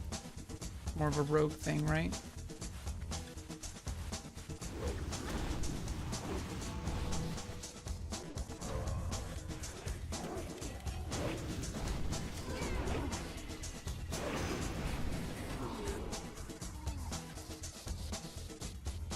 And for some reason, sometimes I overlap Lord of the Rings with, like, Wheel of Time. So when I think blue, I think, like, the blue Aja.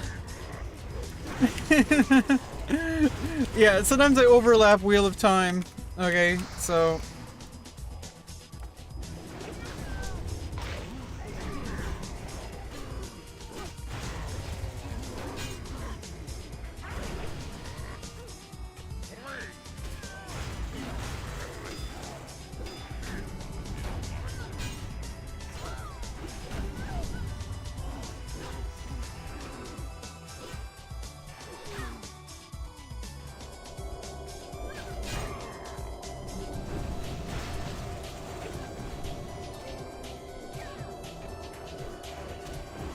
Reading Wheel of Time. Yeah, I know. I read all of it.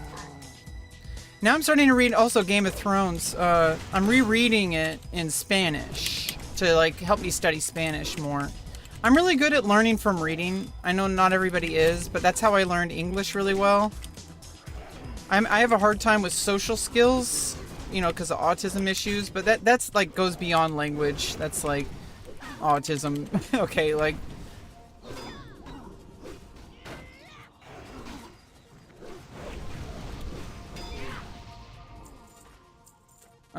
yeah, that's like a different skill. Plus, I'm not gonna like forget English just because I study Spanish. Okay. But like, you know, I learn a lot, and I kind of do like, I have like a integrated lesson plan that's like all in, like, it basically, I have a complete like approach to learning, and like it's not just reading, it's also working on like grammar and like vocabulary lists, creating vocabulary lists. I'm using ChatGPT to like do, I'm really good at using ChatGPT. I don't use it like most people. I create like protocols and like instruction sets that are like kind of advanced. It's not like insane. I'm not trying to claim that I'm like some genius, but the way I use ChatGPT is more like how researchers and engineers use it.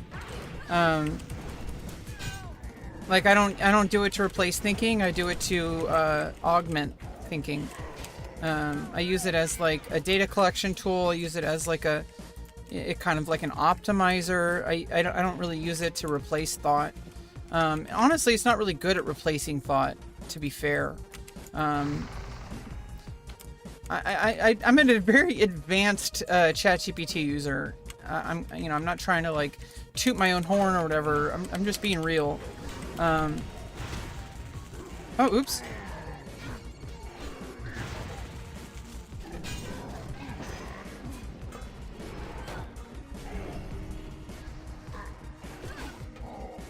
Oh.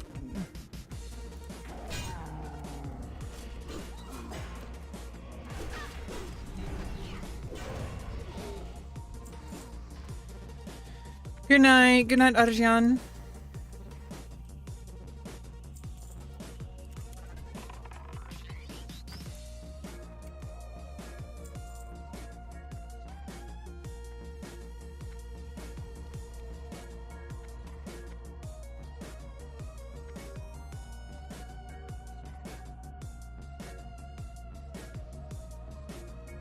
Yeah, bring them over there. Oh.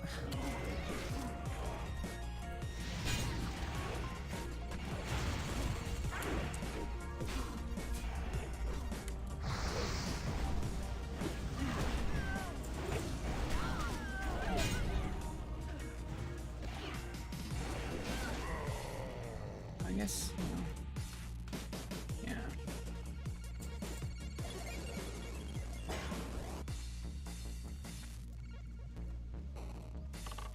Song of Ice and Fire. Yeah, I'm rereading it in Spanish. It helps a lot because it helps me like connect ideas based on a way of thinking that already is implemented in English. Because I read a lot of books as a child. I wouldn't say like a lot, but I think quality over quantity is like how I approached it.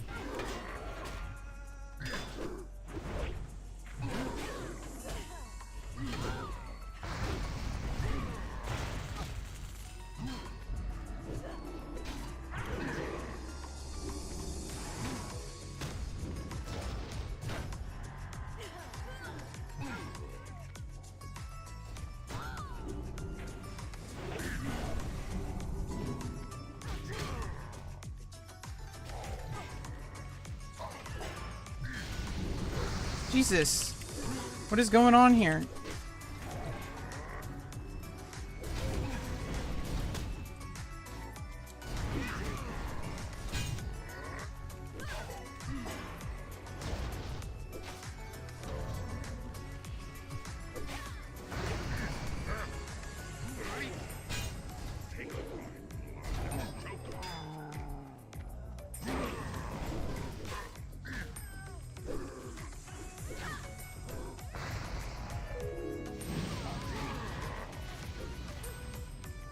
Yeah, I was trying to pull them to the hall so fear wouldn't make them run in.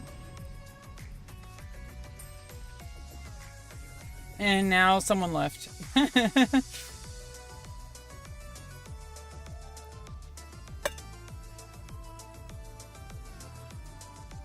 You read them for the first time last year. While it ruined parts of the show for me, I was glad I took the time to do. The book is so much better than the show. And also he's finishing the books, which he will finish, pretty sure. Jesus Christ, everyone left. Our shaman just ran in and died somehow. So it wasn't just me.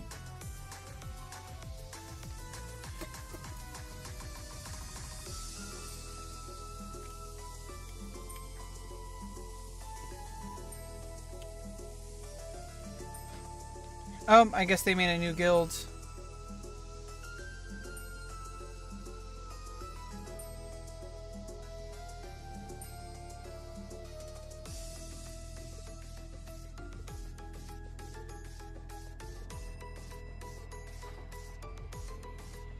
Yeah, so I think that dungeon was a wash. Unfortunately. Yeah, unfortunately that dungeon was a wash.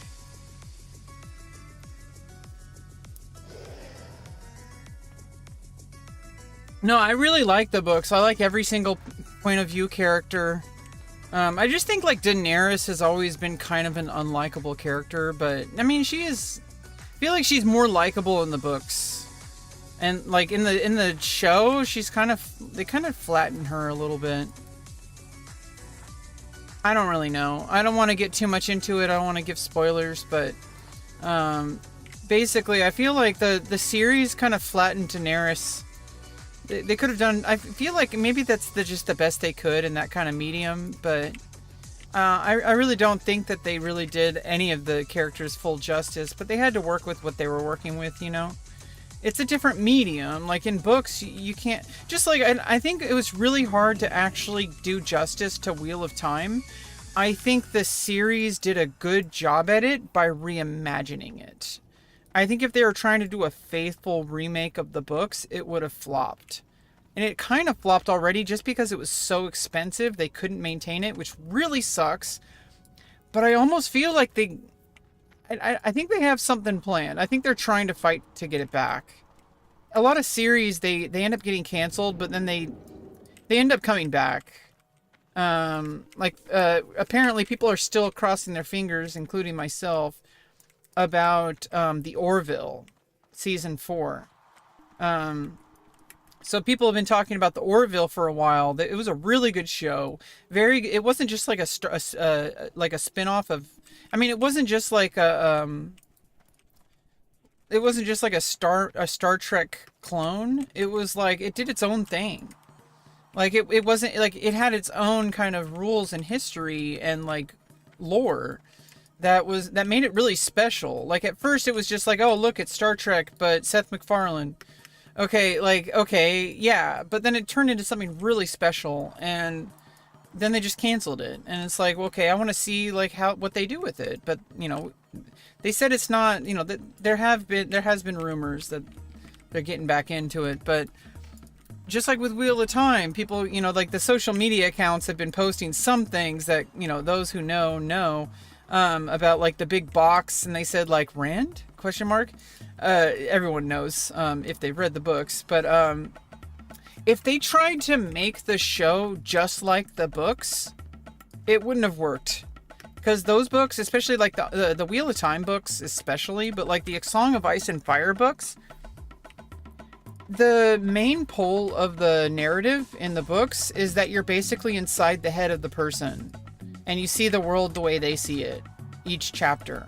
And that doesn't really work in visual medium because you have to see the actions and they have to treat it a different way. And I think like they basically rebooted the world of Wheel of Time to have like a completely different framing of like what it was. And I think it worked, but it's just sad that they couldn't continue it with the kind of budget they required. It was just costing too much. It was doing really well too, but it was just costing too much. But I think if they tried to do a faithful reimagining of like the book series, it would have completely failed. But I liked what they were doing by like kind of reimagining the world a little bit, which actually kind of makes sense. I don't want to spoil too much, but it kind of makes sense. Like it actually works canonically that it's different.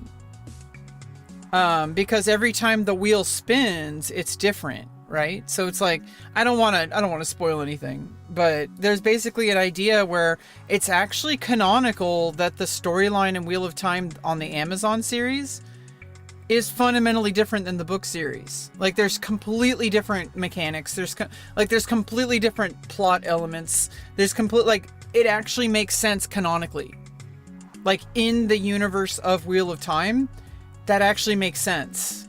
Because every single time the wheel spins, like, you know, I don't want to give too many spoilers, but basically like everyone's lived like multiple lifetimes in different iterations. And I think that's actually not like too much of a spoiler, but it makes sense because the Wheel of Time, it's like the Ouroboros, you know, like the serpent eating its own tail. It's like an infinity symbol, right? So it's like every single time it goes back through the iteration, it's different. And like the dragon has gone through so many different iterations already. And I don't want to get into stuff with Matt, but yeah, I don't want to spoil it. Yeah, Stannis. Yeah, they didn't really do Stannis justice either. Yeah, they didn't do a lot of the characters justice in Game of Thrones, the HBO series. I can't wait for Winds of Winter. I'm rereading all the books in Spanish, like, like I got the first one in Spanish here. El Juego de Tronos, Canción de Hielo y Fuego, uno. So this is book 1. El Trono de Hierro, the Iron Throne.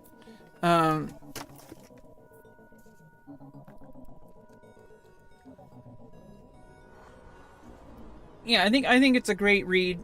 And also it's I know it seems like a lot because there's a lot of pages, but honestly the level of Spanish that I'm reading in it is actually pretty accessible to me at whatever my level is. Like it's pretty accessible to me.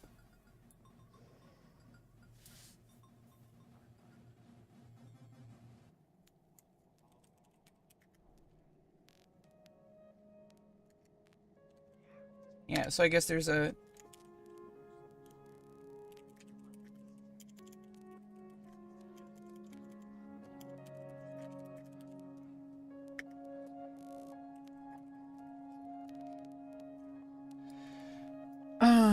Yeah, so like basically I'm just I'm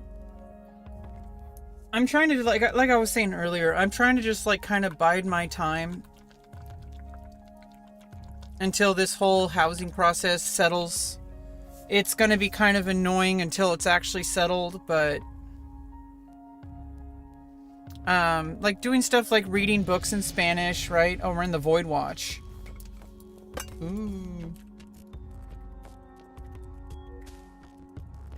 Oh, we're in the Void Watch. Oh shit. Yeah, I love that. That's kind of a cool name, Void Watch.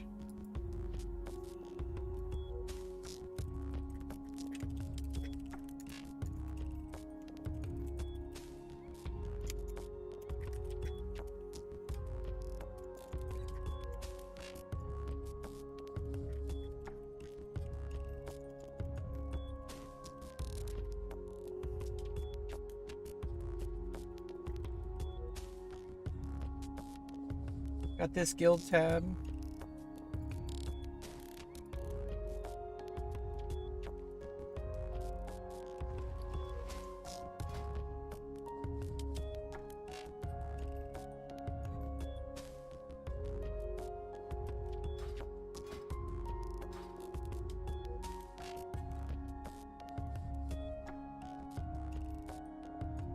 Another Final Fantasy 11 fan. Oh, nice. Yeah, we got some Final Fantasy 11 people in here.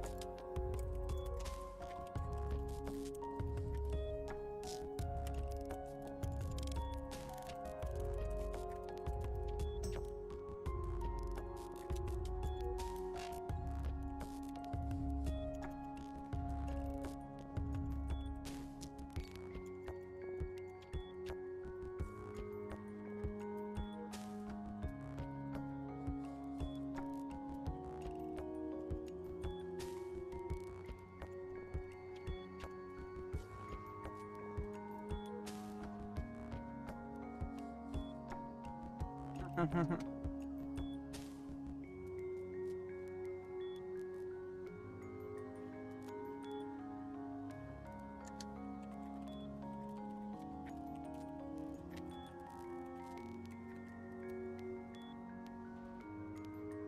my brother has 6-account multi-box.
Yeah, so I guess I'm working on my reputation here. So I gotta get, I'm friendly right now. I gotta get revered. So we gotta run a lot of blood furnaces, okay?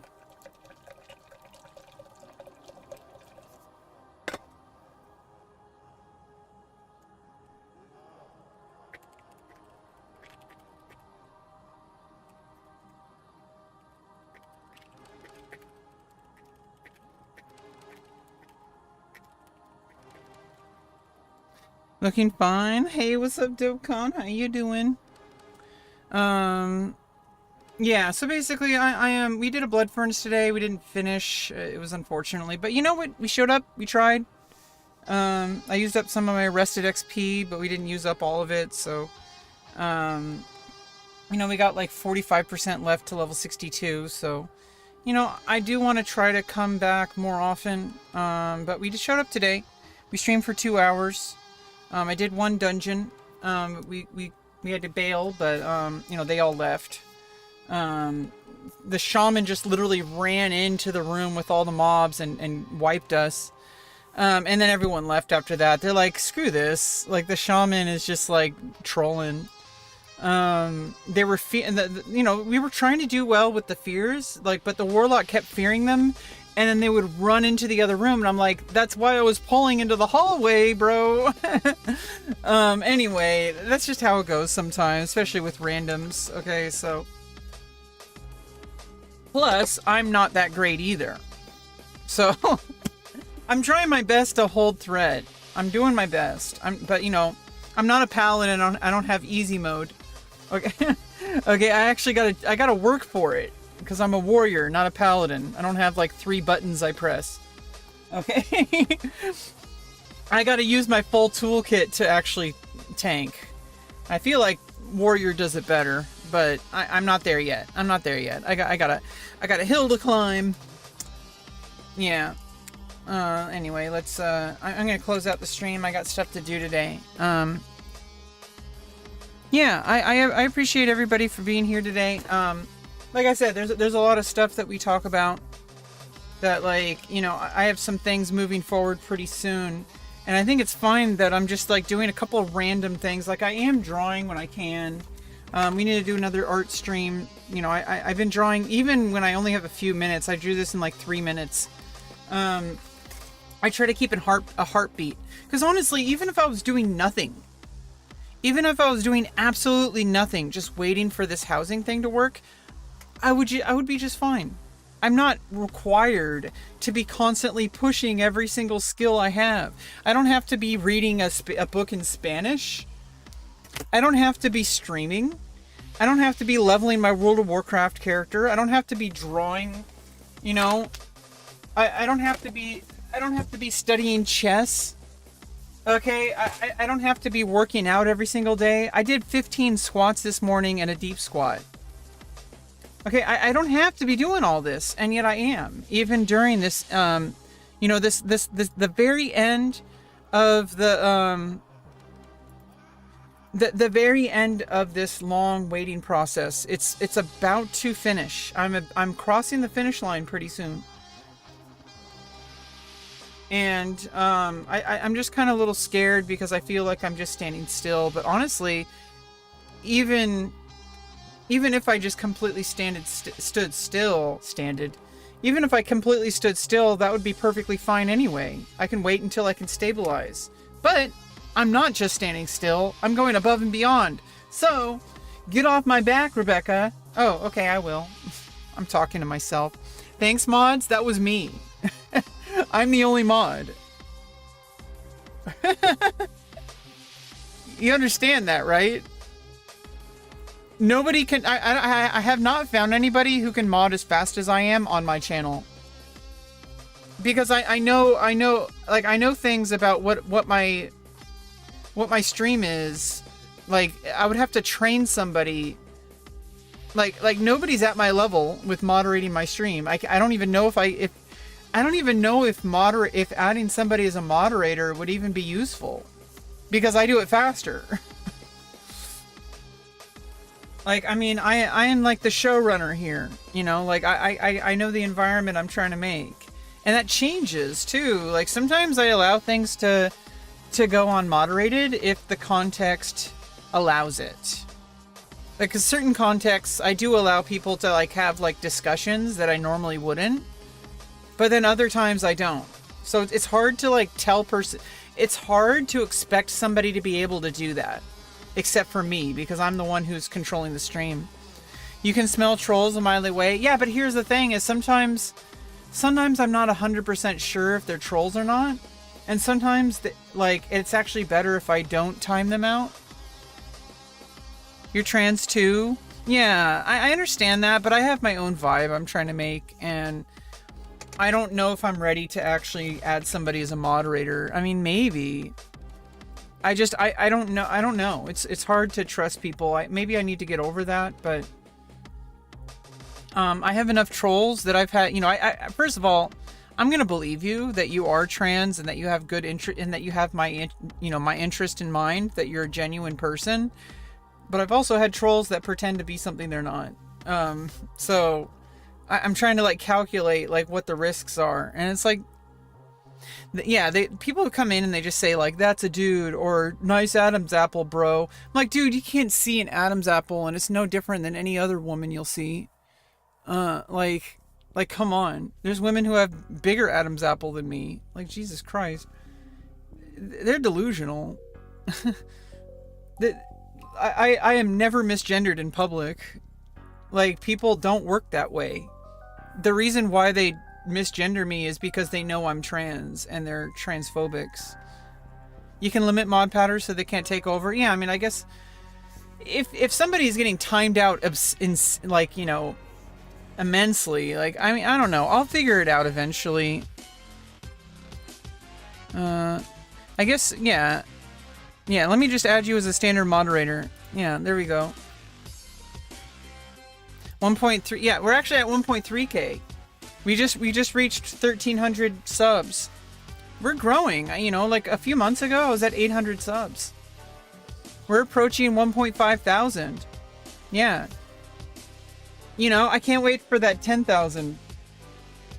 You guys imagine? You imagine, DevCon? Can you imagine when I reach 10,000 subs? Yeah. Welcome. Yeah. You're now my moderator, a standard mod, not a managing mod. I'll do you proud. Yeah, and obviously if you abuse it, I'm gonna take it away, but you know, it's not the end of the world. I'm pretty good at managing things. I like to, I don't know, maybe I need to learn how to, you know, well this will be our practice run. You're gonna help me, because I used to have moderators on Twitch, and it got a little bit too much. Because first of all, people were, you know, a little bit pressured, because I would moderate people that, you know, that were just like trustworthy, but then they became moderators, and that's like, I just want them to be viewers. But if somebody wants to be my mod, and you've showed up a number of times, and you seem pretty awesome, and you're trans. But just understand my vibe, and also understand that just you might be offended by things. I'm gonna trust you a little bit, but also you being offended might not be enough for me to want to ban someone. So we'll figure it out as we go. There's a vibe that I want to have on my stream, and I don't want to create a divisive place. And I don't want to ban people just for not 100% understanding, but you can probably feel that out. And you've been around here enough possibly to understand that already. I kind of have a certain vibe I have here. It's more of an open space. I guess like it's more like a cafe. Like this isn't like a gender expansive space, but it is an all-inclusive space. And if people are going to be assholes, if people are going to be rude, then they don't really belong here. But just like it's like a bar or like a cafe. Like we're all here to be here, and we're diverse. We're diverse. This isn't just a trans space. This isn't just a cisgender space. It's like a collective space where we're all just trying to get along. Hey, what's up, Angel? How you doing? Don't police like the chat too much. Just the obvious people and that are here to do harm. Yeah, I'm gonna trust you on that. Use your best judgment. Honestly, like it does get annoying, and almost like, yeah, there's like certain obvious signs, and I'm gonna like trust you to use your best judgment on that. And I can always untime out people or undelete messages if it's like, hey, like that one was a little unfair, like maybe tone it down a little bit notch, or maybe you're not banning people enough. Honestly, at the end of the day, I also have the ultimate ability to ban people or not, so so if you're not, I think it's better to be on the side of being more lenient, but getting rid of obvious troublemakers. And if you're not doing enough, I'll step in. I think that's like a good policy in general. Like, if you're not doing enough, I'll step in and like block somebody and stuff like that. I'm good. I'm just kind of closing out the stream. I got some stuff to do today in real life, and I'm just trying to get through this next couple of days. I have a really important meeting coming up soon, and it's going to determine the future, not just of my stream, but of me, and my ability to not just grow my channel, but grow myself and grow my career and grow my relationships, involving housing and stability. I am the overlord. Yes, I am the supreme goddess, rebeccaloran. Yeah, that's me. I'm the supreme goddess. But I feel like that's a huge responsibility to have that kind of power, and I think I'm pretty fair. I think I'm pretty fair. Good luck, but you don't need it. Yeah, I mean, it's not really luck. It's like, it's not up to me. I mean, it is, but it's not. Like, honestly, I will live in pretty much any situation that's better than this one. And as long as it's not worse, which it's not going to be with this agency, and I have rights. It's not like a homeless shelter. It's not like a mental hospital. I literally have rights, okay? I know this is a shocker, but I have rights, okay?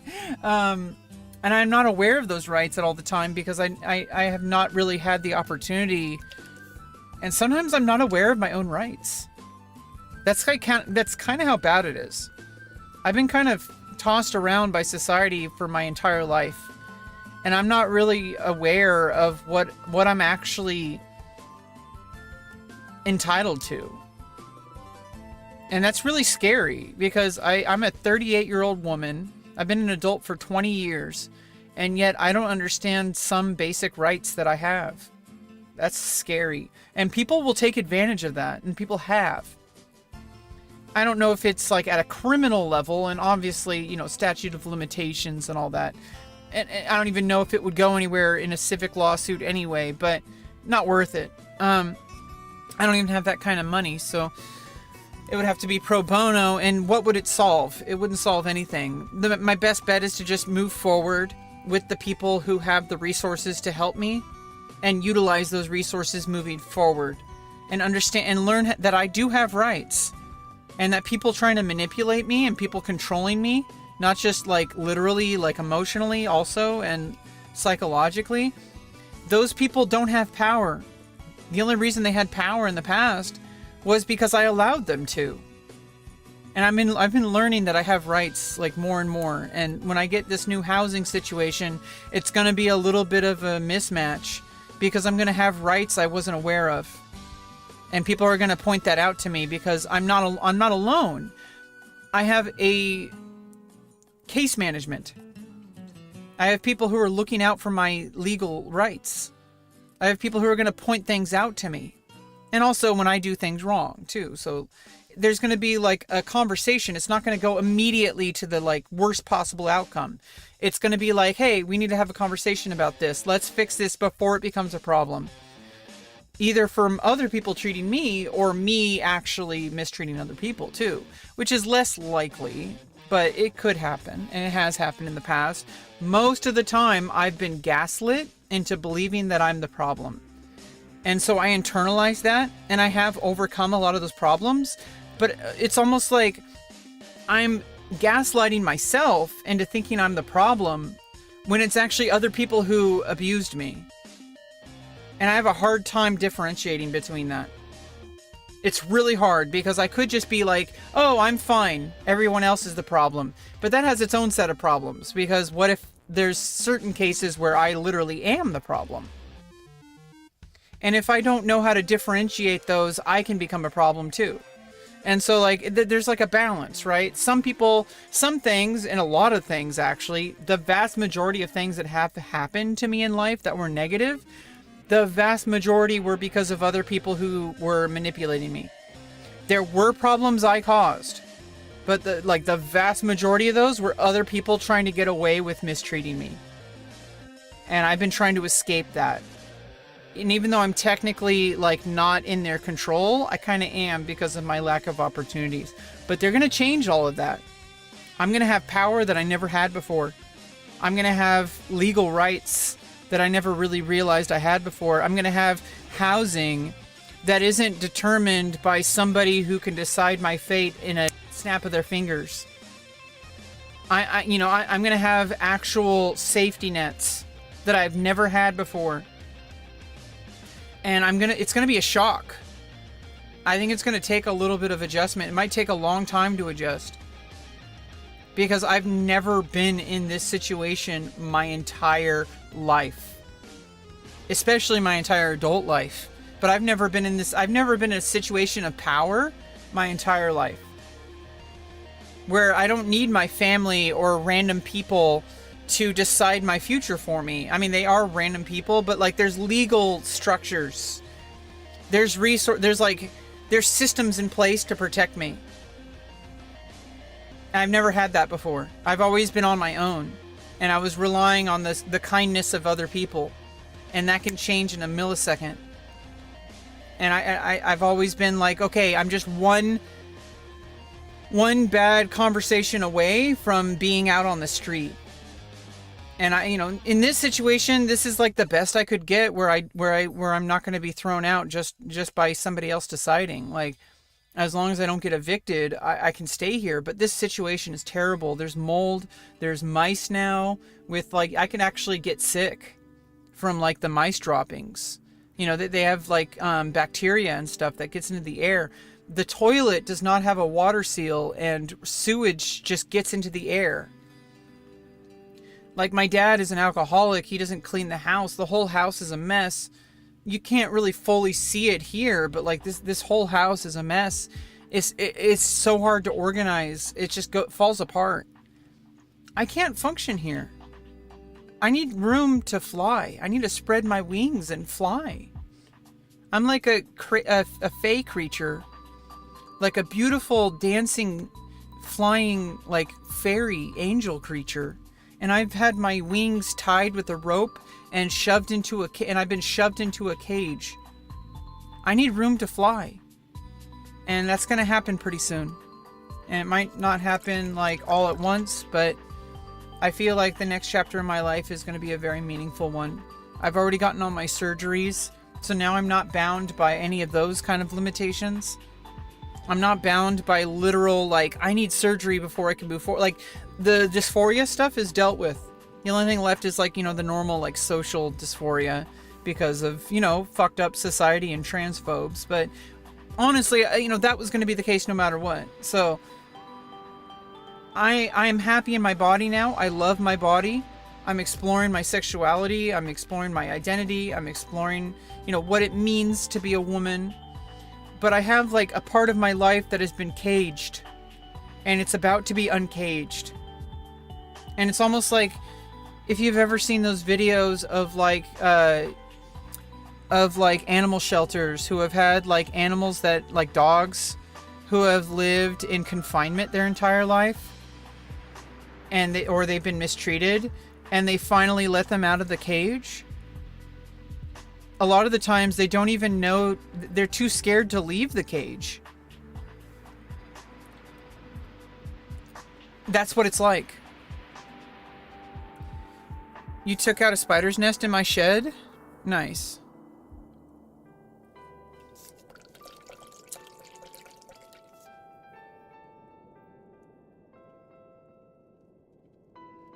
Yeah, I think things are going to be fine. And anyway, I'll catch you later. Welcome to the mod team, Dubcon Gaming. Do me proud. See you next time. Bye-bye.